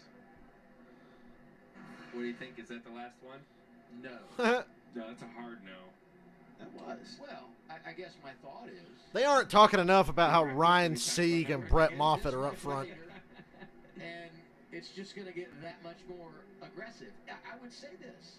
If Austin Hill were up front and in control of the race, to me it's a little bit of a different game. With so many others up there that haven't been in control and looking for their first win, I just feel like that changes the dynamic a little bit in the way that they race. I don't know. That's why the hard no. I shouldn't be analyzing this. That's just my thought. I think you're right. An impressive day for Parker Kligerman so far. Started last today, up in 4th place right now. Crew Chief Patrick Donahue. Does he have enough to get those last 3 spots? I think so. I mean, we just got to pick the right lane right here, and then hopefully we can push and then get a little break over in 3 and 4. I'm pulling for you. Brandon's done a good job spotting and see if we got enough. I mean, we started last. We've fought for track position. Pit stops haven't been pit road hasn't been our strong suit today, and I don't know if I've called the best race, but he's done great. We'll try to get that spike coolers up front and have some in victory lane. I want to say hi to Scott and everybody in Nashville, and just try to bring it home for you. Good luck, Bex. Forget Sam about it. Mayer has been released from the infield care center. This would be an unbelievable story, wouldn't it? Scott Borchetta, Oh, yes. everyone with his 4018 Big Machine Racing, getting their first win. Parker's a great race car driver. I mean, these types It'd of be the tracks. second win, I should say, but the first for Parker. Yeah, these types of tracks. You know, he's won here in the Truck Series before. You know, he's got, I think, what it takes to close this race out. I think he's got the team to do it. So, opportunity is knocking right now. Here are the numbers you need to know for Parker Kligerman. By the way, he's won here twice at Talladega Superspeedway in the Craftsman Truck Series. Every time I see drivers born in the 90s, I'm like, are you kidding me? And he's really touched all corners of the motorsports world, working on the NBC side as a pit reporter, and this year going full-time with Big Machine. Last year, they had a collection of drivers, and they managed it quite well. But I feel like when you go to one guy full-time, it opens so many doors. And even though they had success last year by putting some cut drivers in and all that, this is really a tremendous story to watch a veteran driver like Parker continue to help grow this team. Yeah, he's sitting 12th right now in points. He's right on that playoff cutoff. I know we're really early to the playoffs, but a win for a guy like him, no different than Ryan Sea's Brett Moffitt. Guarantee him in the playoffs, where if he doesn't get it, he's going to be sweating this all summer. Absolutely. It's going to be right. MLB fans are pissed this race is running along. Parker's done a good job. Creed's on pit road. He must have got a little more damage than I thought. Right? Just slow. Probably going to take him out of contention. And you see that Chandler Smith's on pit road. To come along, and when you put a driver like Parker, so Austin Hill's on his own. That is experienced, that you can build around. Nobody in that top 10 is loyal to each other, and I love it. Every single week, it's not an up and down. And what was it? It's the best. Is it the car? Is it this driver wants to be a little tighter? This one's looser. This one can't drive the car like that. You know what? No, it's one driver. It's Parker Kligerman. This is what he wants. This is how we got to make it work for him. And they can focus in on making it better every single week, and the results will come, I think, as they go along. Let's go to Josh. Well, for the second week in a row, unfortunately, Sam Mayer's day ends early. I know you haven't seen the replay yet. From your perspective in the car, what happened there? Yeah, I mean, we came with a head of steam because, I mean, all of our cars at Junior Motorsports, and my car especially, was as fast as the Xfinity 10G Internet. Seeing a replay right here, this is the first time I'm seeing it. I mean, yeah, it's just a tough spot. I mean, it sucks to watch because I feel like the 19 came up, and I didn't want to wreck I didn't want to wreck the whole field, and I ended up doing that anyway by backing out of it. The 8 just was on my bumper. I mean, that's what we're there to do. We tried to make that 4th lane work, and just unfortunate. I think I don't want to take credit for that because that's speedway racing, but dude's had a hard time in Xfinity Series racing. I didn't want to have another problem, so I kind of backed out of it. But unfortunate. I mean, it's Talladega. There's another hard hit that I've taken, unfortunately, but I'm looking forward to going to Dover where it's just as fast, but a lot more fun. Thanks, appreciate your time, Sam. And we're going to walk over here to your teammate, Justin Allgaier, and check in with him. Also has been checked and released from the care center. Justin, I know you probably haven't seen it yet, but from your perspective in the car, what happened there? Well, I just saw it in there. You know, the 19 pulled up in kind of a late block there, I think, for the 1, and you know, they had a pretty good head of steam, and I thought maybe as the 1 started to turn here, like I kind of was looking at the inside there and saw him start to get turned late, and I just didn't know if I tried to get by him, if I could get by him, and obviously you see the impact right there. So I hate it for our team, everybody at Junior Motorsports. Hate it for my guys. You know, we had an extremely fast 500 horsepower change on Vince Camaro, and you know, it's disappointing. I mean, there's not much else we can say, especially when 3 Junior Motorsports cars are involved, even though it wasn't really any of the 3 of ours doing. So, you know, we'll go back to the shop. We'll talk about it. But, Bill Jr. said it on his podcast a couple weeks ago. He said, man, we just can't get shit going this year at all. Tough break for Junior Motorsports, guys. A lot of highs and lows for Justin Allgaier. Hey, Brandon Jones is still running, though. For those of you tuning in for the Detroit Tigers Baltimore Orioles game, you can find it presently. For those of you tuning in for baseball, fuck off somewhere else. We've got 7 laps to go, and it's going to take 2 hours to run it. So don't worry, 2 hours from now, your baseball game should still be in the 1st inning. So it's all good. You're not missing anything. Thank you so much, Adam. I can't tell you how many times during the pre-race show we talked about the Junior Motorsports teams and what happened in Daytona earlier this season. I think we jokingly said, just don't let it happen again. So much for Not redemption. the same situation, but obviously the same outcome. Yeah, a little different scenario, and I'm sure Dale Jr. is just freaking out right now because of what it's cost him at the end of these 2 super speeder races. But this is Daytona. We talked about it with 3 laps to go. You see all 4 of those cars are in contention to win, and over the course of the next 3 or 4 laps, all of those cars get torn up. Justin Allgaier did go on to get a decent finish, but it's very similar to today, guys. wasn't anyone's fault today. And when we interviewed Josh Berry in the pre-race show, he talked about there was some harsh conversations had about maybe the way they handled that at the end of the race in Daytona. Today, much different scenario though. Justin Allgaier is kind of just a victim of circumstance right there. Brandon Jones is still out there. It's not much. We're going to go back racing with much less than 10 laps to go, and I looked at that graphic a while ago.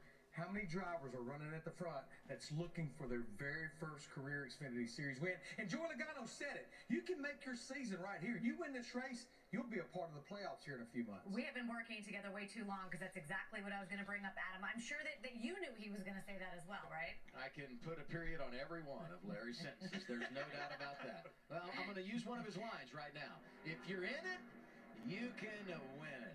There's Brandon Jones. Ryan Sieg leading, never won. Brett Moffitt leading, never won. Daniel Hemrick has another one eternal win. caution. It was a big one at Phoenix a couple of years ago. Oh, okay, we're on the one to go. They're going down the back with lots off the pace car. God willing, they don't wave it off.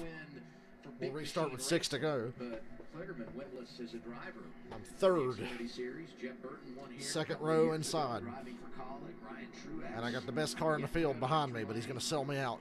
Behind that top 6, you've got 2 drivers that kind of do it at a different level. We know how good Austin Hill is here, and Cole Custer 10 career victories looking for his first of the season. And I'm looking at the guys running 11th, 12th, and 13th.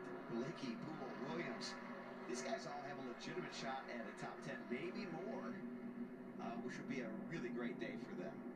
And then taking the other strategy, which is the kind of hang out in the back, wait for them to wreck, and then kind of migrate forward at the end. So now they've kind of, reaped the rewards for riding around, which I can't say I agree with, but they did it, and it's working for them. And now we'll see, I assume at this point, you might as well go race. You have a chance at winning the thing. Get up there at 6 laps to go.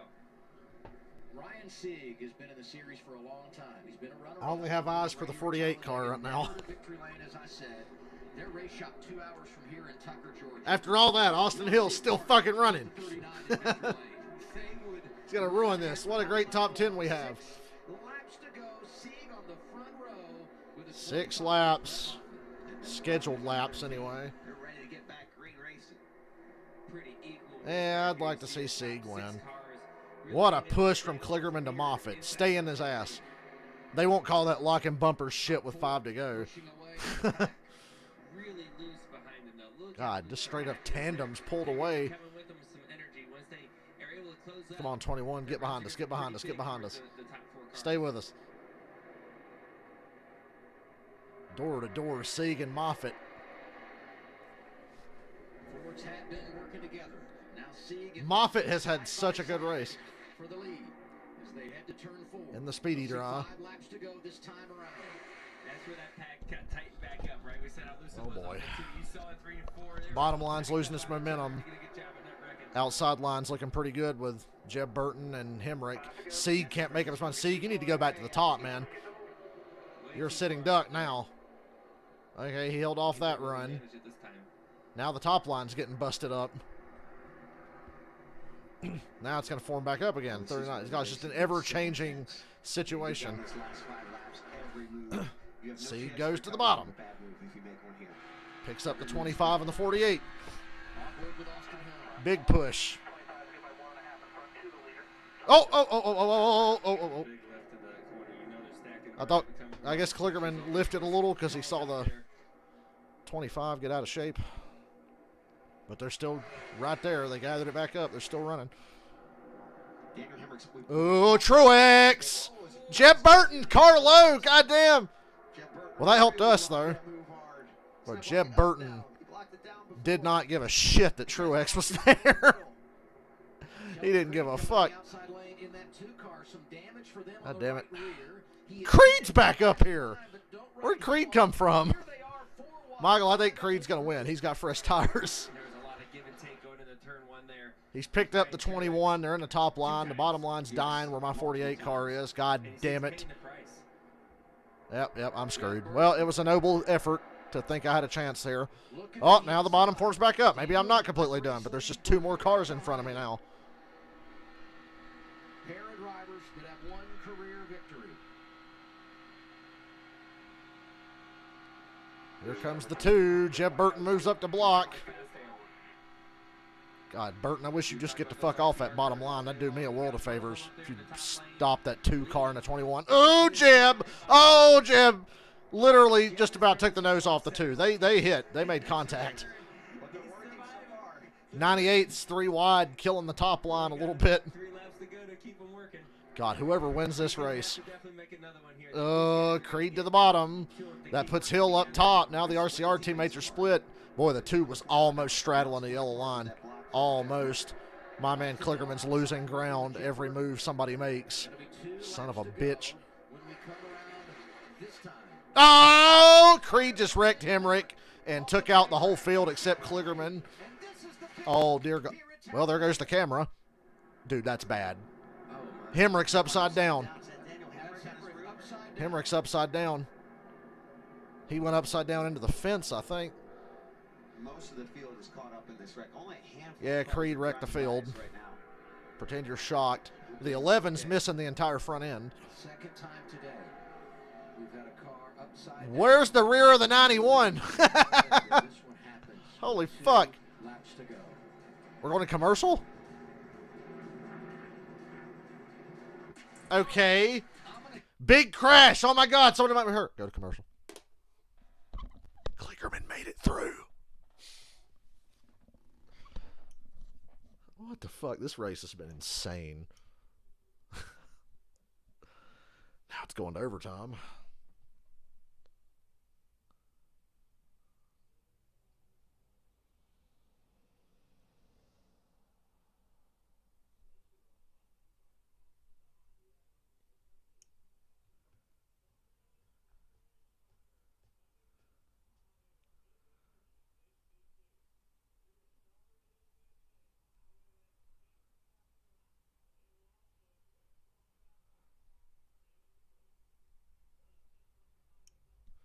I don't know about that commercial break, folks. Are you not entertained?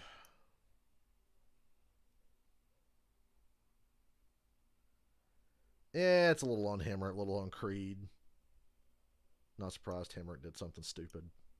Then again, I wouldn't be surprised if Creed did something stupid, but... Oh well. I can't believe Jeb Burton didn't get wrecked. Because Jeb Burton threw some crazy-ass blocks where he made contact with the car he was blocking.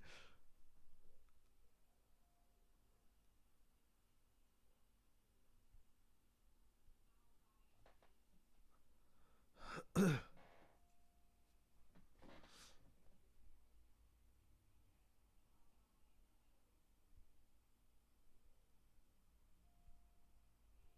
turn 4 camera just got smashed. That was pretty sick seeing that live. And then the next camera comes on and all you see is smoke and Hemrick sliding upside down out of the smoke.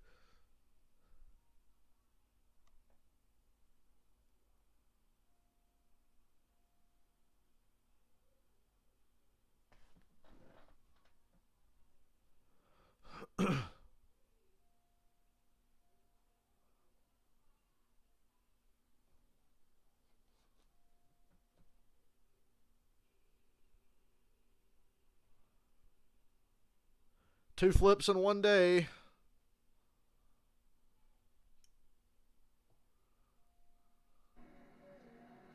Ninth caution here at Talladega has led to No shit, red flag. red flag. We were coming back around off of turn 4, and we got word that they were in communication with driver Daniel Said Hemrick was talking on the radio. So that's really, really good news because he was the driver in that scenario we were most concerned about after he got upset. Oh yeah, Caden, they went to commercial. Okay, yeah, Creed had a big run, and yeah, Hemrick just comes down. Yeah, a little too late. And Creed made it through all that. Austin Hill got taken out. Please tell me Parker got through this. Please tell me Parker got through it. I didn't see the tail end here. Come on, Parker. Come on, Parker. He got hit in the rear a little bit. And pretty much all the cars behind get caught up in this thing. I thought Parker was clear at first until Austin Hill came back down, and then I saw two more cars come down in front. Snaps back as you see him flipping over the 11 car, Daniel Hemrick. Try to get him out. Safety The AMR safety team rehearses this to make sure with the driver inside, you turn that vehicle back over, very calmly set it down very easily to protect the driver inside the cockpit of that race car. Look at the rear Sometimes the window of process Hemrick's car. Can seem slow, and you think urgency, but when you've been in communication with the driver, you want to make sure you do that as delicately as possible, keeping their safety in mind. It's turned into one of those Talladegas. There's Hemrick. He's okay. Threw a bad block. He looks to be okay, which is great.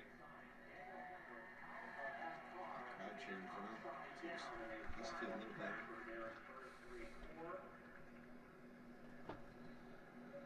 Glad to see that. He was on his roof for a long time in this wreck. Let's take another look at this replay. So you're going to see Daniel's going to come down and try to block the two. And when he does that, look at Jeb Burton get around that. And you're going to see a couple combo shots of wrecks, crashes. The 91 here with a massive hit up against the outside wall. And bye-bye camera. Takes the camera out. Yeah, here's a view of some of these hits into the wall. There's how Hemrick gets over. The Woo. 91 takes a pretty good hit there. Riley Herbst looked like the 98 Horrible. Right underneath of Hemrick as he went up on the wall. Chandler Smith got heavy. Well, what do you expect? Todd Hemrick's not used to being at the front late in the race. Some damage, maybe not that bad, right? They're all kind of out of control. And the few times he has been, it's not really fared well for him outside of one time. Austin Hill, one of the most dominant cars of the race, he gets caught up in this as well. He and Moffitt both with just a little bit of a spin here, but I'm like Joey, I think they're a part of that group that had minimal damage as they slid down to the inside. Not a lot of contact for those two drivers. Look at the 91 coming to frame. Look at that. I'll say this, incredible work by all of our camera folks. Had an incredibly long day today here for... I said, look at that. You guys missed Jeff Gordon in the booth. Look at this. Look at this. Look at this. Extended afternoon for the NASCAR Xfinity Series. Hey, this is the worst part about super speedway racing, right? Like, if you look at the racing before this, man, it's awesome. And then this has to happen, and it just, you hate seeing cars get torn up. You hate seeing, oh my gosh, what a hit that was. Never had a chance. Just from being inside these things, you know how much it hurts. Jesus, I'm worried about tomorrow. It's obviously does not feel good, and you don't want to see a driver ever get hurt. Austin Hill got a lot of damage on the right rear. That's what speedway racing is, right? Everyone's race is so close and it's so awesome until it's not.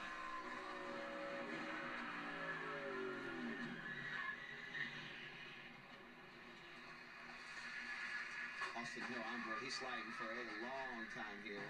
Oh, he gets hit from behind there at the end.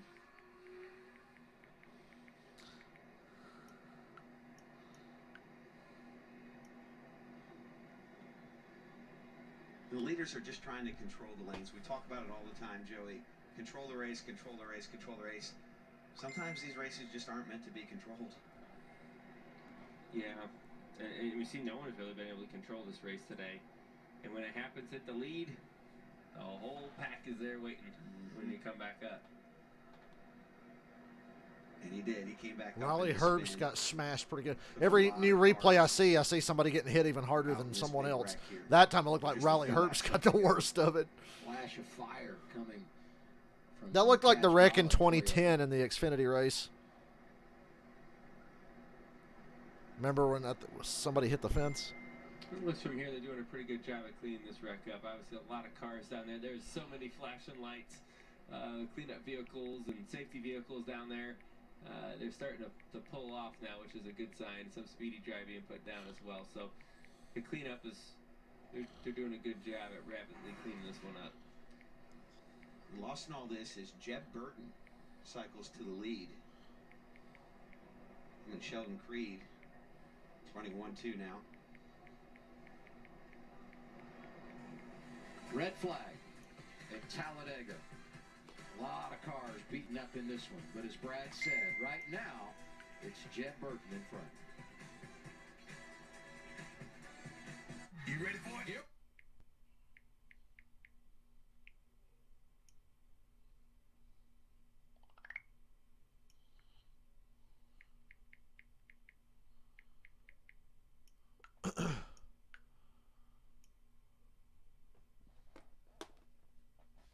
Be right back. I didn't think I'd be sitting in this chair this long. I'm tired of sitting down.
Real wreck fit. Yeah, it's turned into that.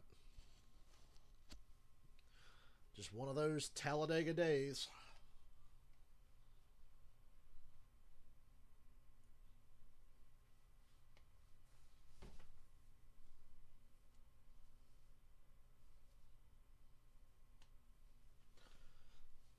Shit happens.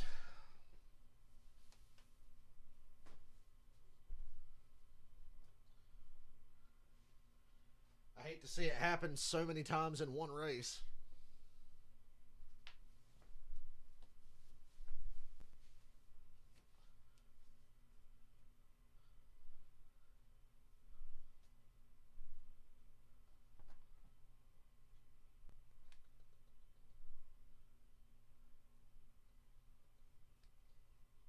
Sunday on Fox. Oh, for fuck's sake.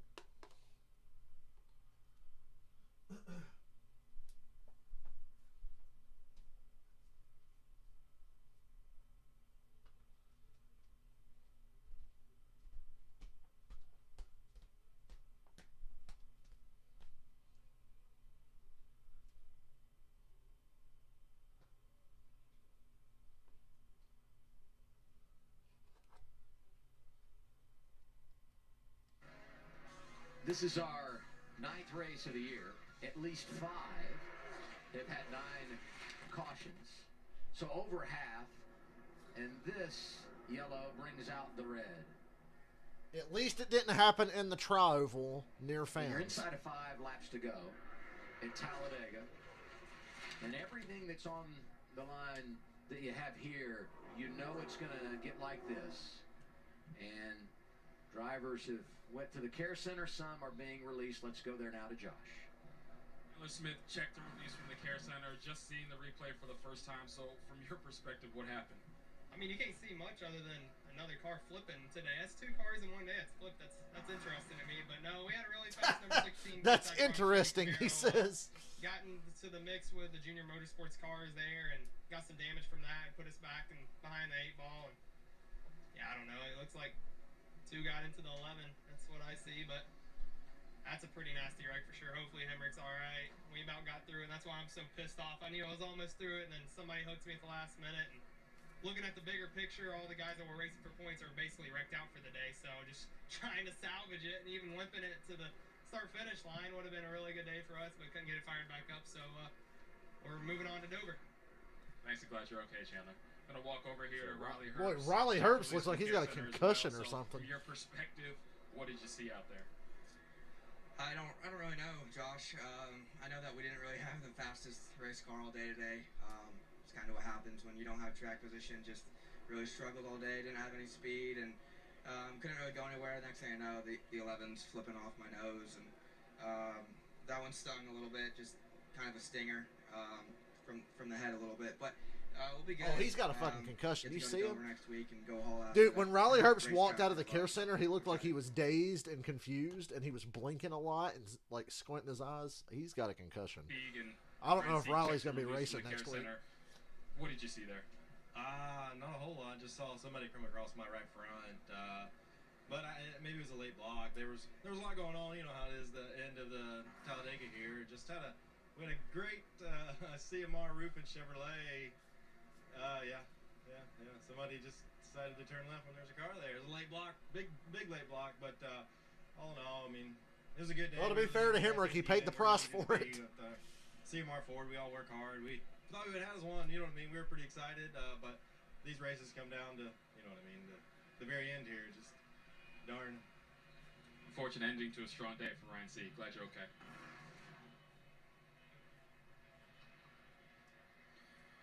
Ryan Sieg walks away.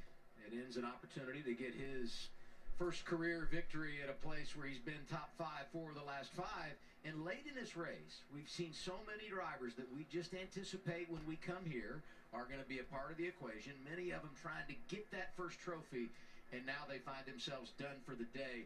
Because finally, after so many what I would call many big ones, we get the big one as we were closing on the end of this race. Yeah, and you know, intensity picks up, end of the race, and the blocks are a little bit out of time, and you're really running the kind of this game of chicken. Is the guy going to lift for my late block or not? And you know, Sheldon didn't lift, and that's what I think what I just saw there. It's not really his job to lift for that as well.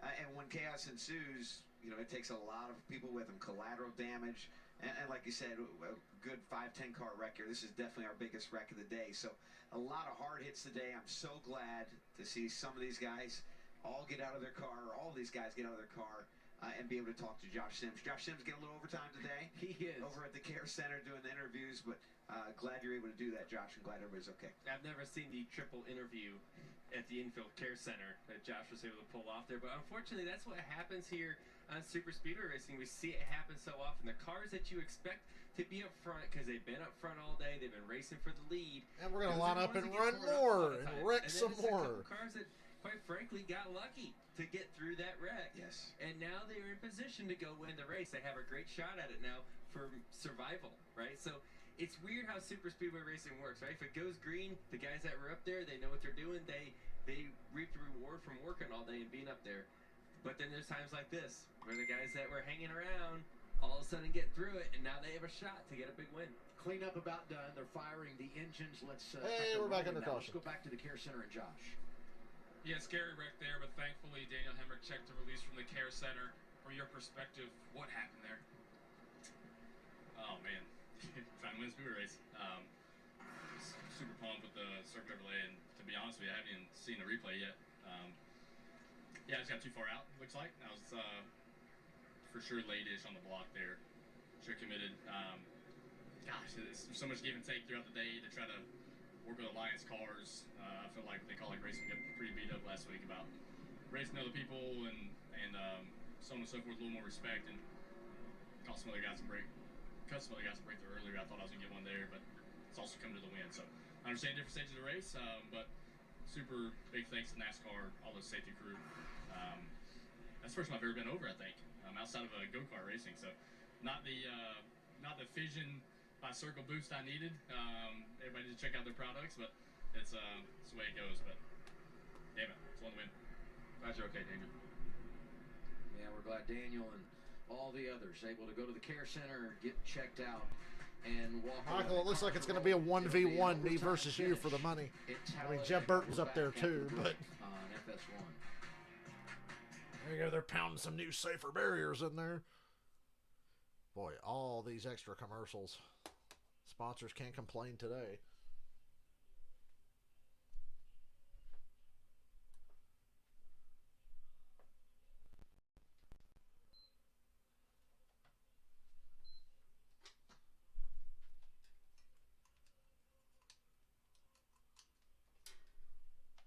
Need to plug my phone up.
Yeah, I mean, if Hemrick denied he was late on that block, he and Kevin LePage should start a podcast together.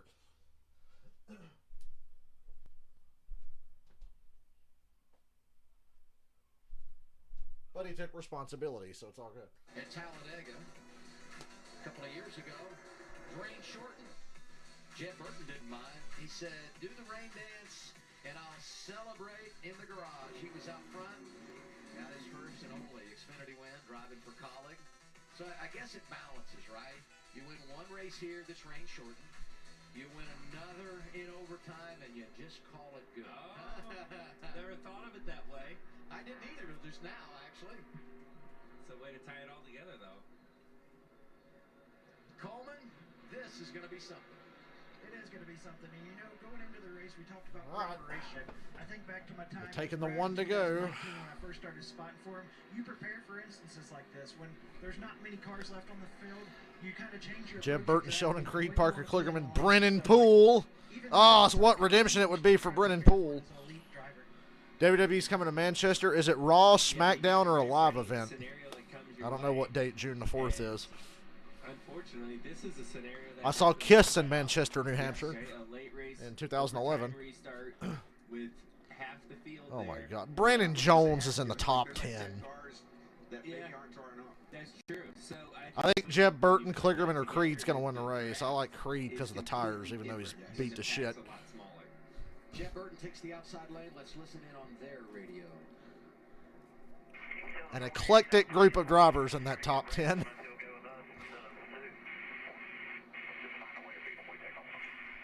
Only 2 drivers in the top 10 have ever won an Xfinity race. Should be 3 because Brendan Poole got screwed here in 2016. It's too dark. I love that. Nice try. I mean, you know, got to use every opportunity you got. Last time NASCAR was here, Jordan Anderson racing in the Craftsman Truck Series. I told you earlier, goddamn Jordan Anderson car is going to win. Off of turn 2. Oh, it's a live event, Michael. Then like 20 people are going to be there. Because WWE doesn't draw shit for live events. They only draw crowds for television and pay-per-view. Oh, I'm sorry. Premium live events. 8 of them have On never the won a cock. race in the Xfinity Series. Their whole season could come down to the next 2 laps here with an opportunity to race in the playoffs. I'm really liking the inside. Oh, sweet Lord Almighty. Parker Kligerman, Yeah, Creed has a better pusher behind him with Kligerman. I'm not so sure about Jeb and Kyle Sieg. But let's see what happens. You think Creed won't throw a stupid block. You got another thing coming. 2 to go. What's going to happen? You know, 2 equal pushes Yep. on the inside and the outside. This is a I like how they just tandem for the first quarter of a lap. outside lane able to get far out there. But this time it looks like the inside lane's Good push by the 48. be almost able to clear the outside, but they're coming back out of the exit of turn 2. I think 4,000 or 5,000 would be big for a house show, honestly, Todd. Sheldon Creed. Just gotta be careful not to get too far out. Look at the 08. Look at Creed lay back. Jeb Burton has a monstrous lead, and it ain't going to matter. Although Creed's not really catching him at a great spot to make a move. He makes the move. Creed to the lead. Kligerman into second. Michael, it's me and you. Caution's out for what? We did not obviously get back to the white flag, so we'll re-rack it. What is the caution for? Jeff Stankiewicz, crew chief for Sheldon Creed. Oh, and I'm Sheldon. I really like what It's off Austin Hill's car. D-Rad, I'm not surprised nobody knows who Braun Breaker is. Nobody watches NXT. Big E, people should know. Braun Breaker? Hell no. The 21 here.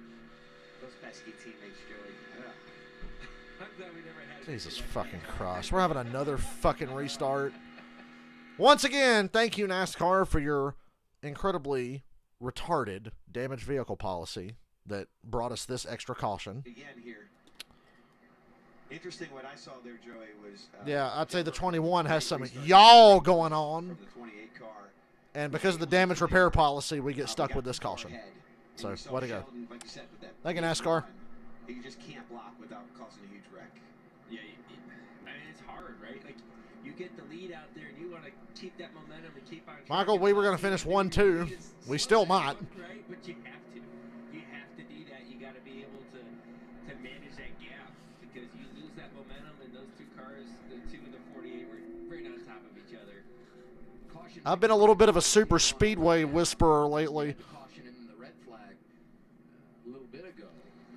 NASCAR, can you make this a fucking quick yellow so we can just get on with this? That'll make 19 cars on the lead lap and everyone else out of the race. Look up there. Everybody's too wide. I'm starting to hate this. Trying to figure out what spot was I in when the caution came out. No one willing to give up a spot, waiting for NASCAR. At this point, you're waiting for NASCAR to give the lineup. Where do I stack in here? Is that what's challenging the spot? Well, you use the scoring loop in this situation because we weren't on the final lap. Yes. So it's not just where was I. You have to revert back to where was I at the last scoring. First to the loops. And in that This crossed into shit show territory about 15 or 20 minutes ago, right? Well, where was the loop? And as tight as the racing is here, it is a very difficult thing for NASCAR to sort out. That actually should be. Are they really saying Jeb Burton's the leader? Who was where at that time? Probably a little harder to communicate it down to the cars than anything else. What a day here at Talladega. That one hurts every time.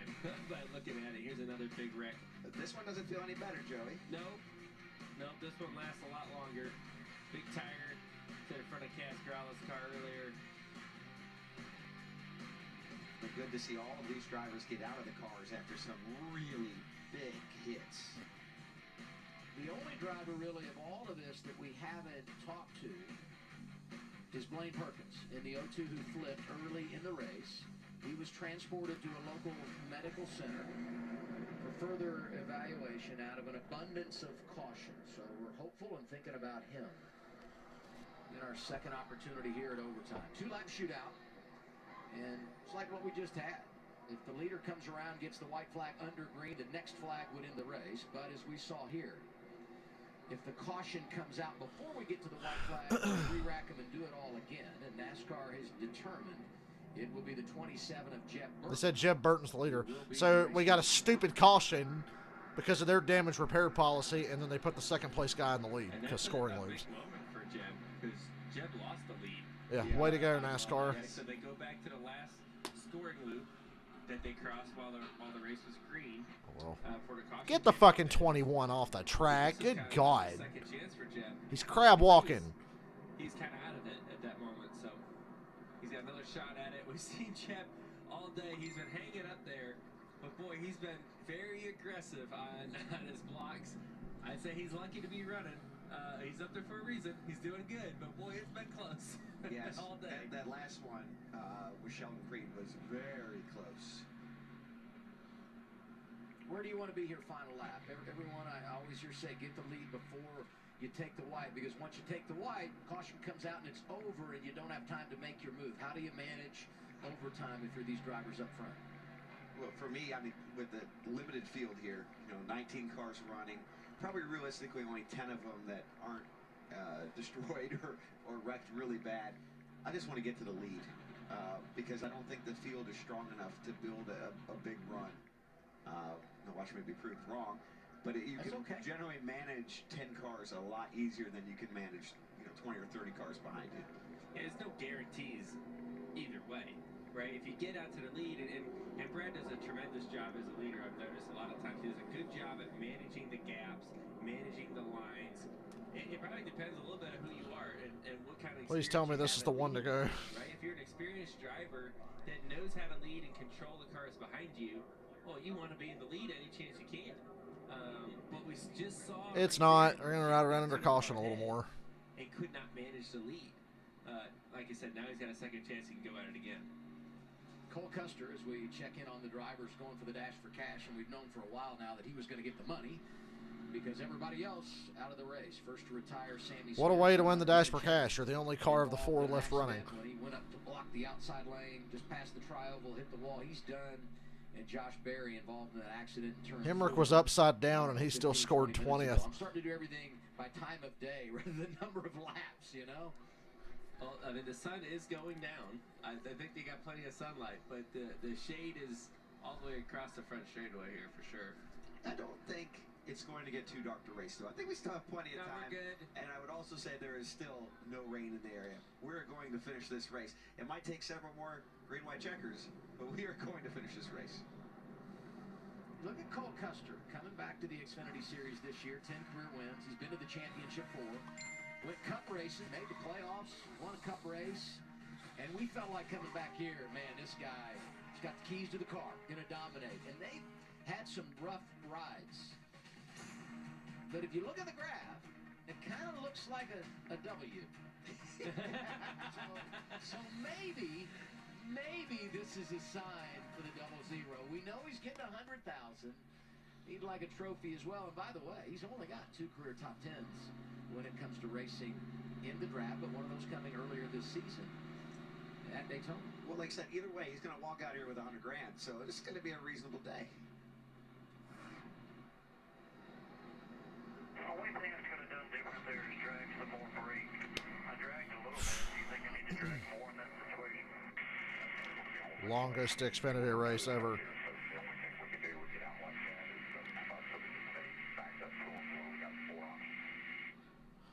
I always bitch about overtime, but at least this one gives me another chance to win. Thankfully for Jeb, he's going to get another shot at it right here, right? If he can clear for the lead again, he's got to find some way to not get so far ahead. Because, like I said, the energy is just a huge rubber band. And the further out you go, the more you stretch that rubber band, and you know what happens? It snaps back.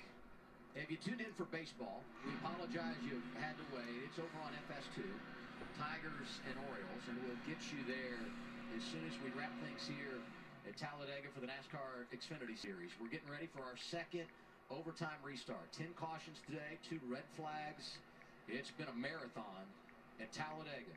But hopefully here we get the payoff. And some great storylines up there inside the top 5. We talked about Jeb Burton, Sheldon Creed, a Truck Series champion, an ARCA Series champion who has never won in the Xfinity Series.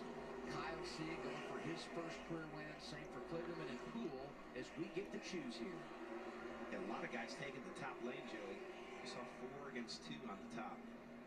Yeah, I thought that was kind of interesting how that one played out. I don't know, Todd. I don't think the Cup race will be quite like this. Interesting here is also Austin Hill's car. I'm worried, but no. Wow, Kligerman picked the outside line. I would assume he's rolling around, clicking some laps off under yellow. Kligerman picked the outside line behind Jeb Burton. That was out there. That puts Creed on the bottom with Kyle Sieg. But, hey, you know, you keep clicking these laps off, he might gain a couple spots, right? As a back to the top 10 if we have a couple of more overtime. The way it's going. Yeah, that car is obviously hurt. Is the word I would use. You know, this style of racing is a beautiful thing until it ends up like this. One of the fastest cars all race, all weekend. And, there's no denying that the first half of this race was incredible to watch. Really, the first 2/3 of the race. It's gotten shitty at the end, though. I'd recommend not going. If I was him, I would just pull her to the left. And we've heard from NASCAR that they are requesting that he get down to the apron and be out of harm's way. He may need the banking gear out of the corner. Right. Look at the 28 inside row 2. We thought Ryan Sieg might get his first career win today. What about Kyle Sieg? That would be unbelievable for this race team. Kyle Sieg ends up winning. They're excited, right? I mean, I don't think they can handle the intensity right now and the pressure that's coming their way, the excitement. I'm telling you, the Siegs win. Doesn't matter who it is, whether it's Kyle or Ryan. There will be a big party in Tucker, Georgia. Overtime number 2, presented by Credit One Bank. Who's going to do it at Talladega? Burton and Creed on the front row. In the second lane, Parker Kligerman, who was a great pusher for the bottom lane to restart before. 20 much was sponsored by Crab Shack. All right, Parker, push that 27 like your goddamn life depends on it. Out front, right? That's right.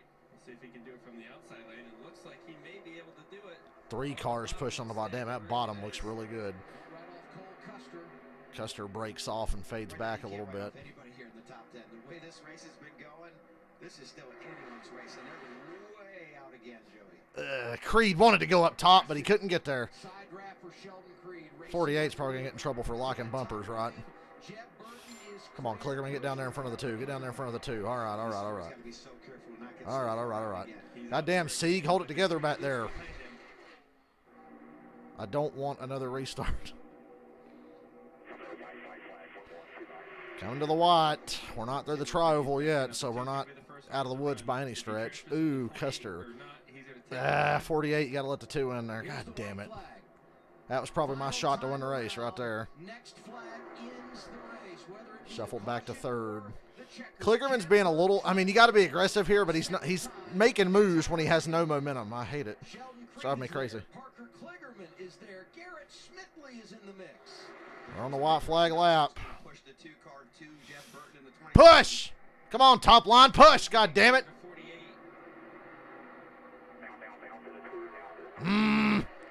God damn it, I'm so fucking close. I ain't gonna get it.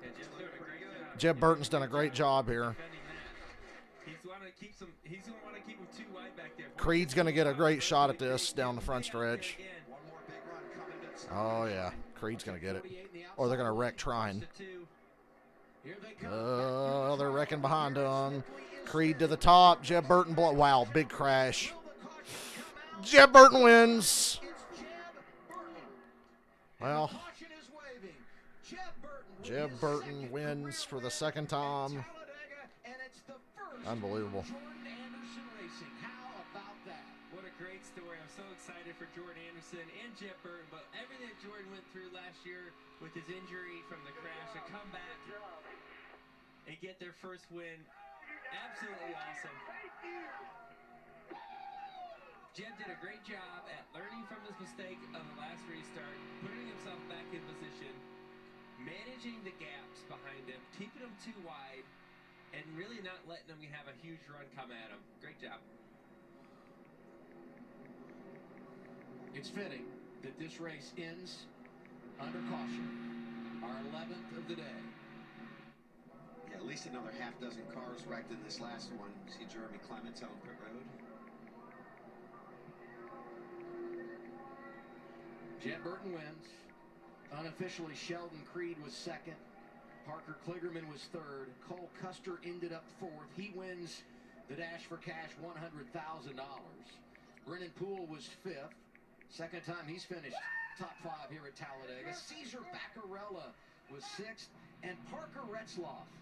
No one in this series is ready to move it. Yeah, another big wreck on the last lap. I was watching the battle for the lead here, but yeah, big wrecks back here again. 51 wrecks the 4. And fucking Jeremy Clements eats shit into the outside wall, and then somebody else did. Good for Jeb Burton. Stretch there, Joey. Some happened to the 08 as well. Greg Golding. Yeah, surprised. Good for Jordan Anderson. Down the back straightaway that we're going to be coming to Jeb. We're going to be too big for him to handle. They're saying, let's go Jeb. Oh, please don't do that. A couple of years ago, Jordan Anderson decided to go racing. Remember that time Jordan Anderson almost won me $50 in the truck race? Laid out at Daytona. He was a new team, had no points, couldn't get in the game until late in the year. And look what he's done to build this team. 2-car operation, they've won. The 31 was good. Not just the 27. The 31 was good today, too. First win for crew chief Shane Whitbeck as well. See Jordan Anderson. What a top 3. Burton, Creed, Kligerman. Highs and lows. A few months ago was the lows. Today is the highs for Jordan Anderson. Amazing. Retzlaff Hill. The 31 did finish 7th. Jordan Anderson in that fiery crash in the Craftsman Truck Series here last fall. Airlifted out of here, but stayed with the plan. And he's seen it come full circle. As you guys said, the highs and lows today, he celebrates victory. And another piece of the foundation is laid for his race team.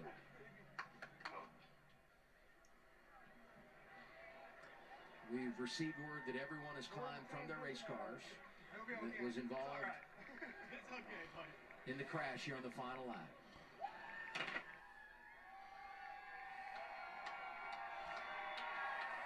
Regan, Jeff Burton out of the race car, saluting the fans, his whole team over here. Jeff, we come to Talladega. It just seems like this place is perfect for you. You made every right move today. You had a ton of confidence at the start of the day. How does this one feel? The only thing I'm disappointed about is I didn't get to do the burnout. I blew the transmission out of it. So, man, I'm pumped up. I'm out of breath from yelling. Just, man, went through some stuff on the off season, and I'm more focused now than ever. And these guys have made racing fun again for me. Thank you to Solid Rock, Celsius, Career, Ergodyne, State Water Heaters, Alsco, God's Pit Crew, everybody that helps us. Jordan Anderson, John Just Bonfrida. made it happen. We just won. There you go. Our first win. Yeah. Our little team, you have no idea how big this is. Regan, you do, because you're a racer, but this is huge. We're locked in the playoffs. I'm trying to get my damn voice back. But I can promise you one thing. We're going to drink a lot of beer tonight. My buddies better be ready when we get home because we're going to burn it down. Jeff Bird gets his second career win at Talladega. Sheldon Creed comes home second tonight. Yeah, Michael, I'll talk to you guys later. I'm kind of in disbelief at how stupid this ended up. I mean, it goes back to the last restart. We were leading when the caution came out, and gave it to the 27. Creed's got a point there. Still was in contention. And The old scoring loops. Right over there around the same spot, Dale Jr. got fucked by scoring loops in 2004. And I had the double zero right on me. That was close. For a big run, and I need to watch it back. I think the 48 peeled the double zero back off of me, and just kind of killed the run that I did have, and let the 27 kind of have it easy there. But nonetheless, a great day. Plate racing is not my best, and I've been trying to get better at it. So happy to get Whelen Manufacturing a good finish. We've been up and down this year, so just to have a solid day like that is really good for us. Thanks, Sheldon. Unofficially over 3.5 hours today for this 300-mile race at Talladega. Sheldon Creed. All right, gang, I'm out of here. Jesus Christ, I'm going to go take a nap. I'll talk to you guys tomorrow. Glad that everybody made it out of that race alive. I hope Riley gets looked at again because I think he had a concussion. But the dash for cash going to Dover's Custer, Creed, Jeb Burton, and Parker Klickerman.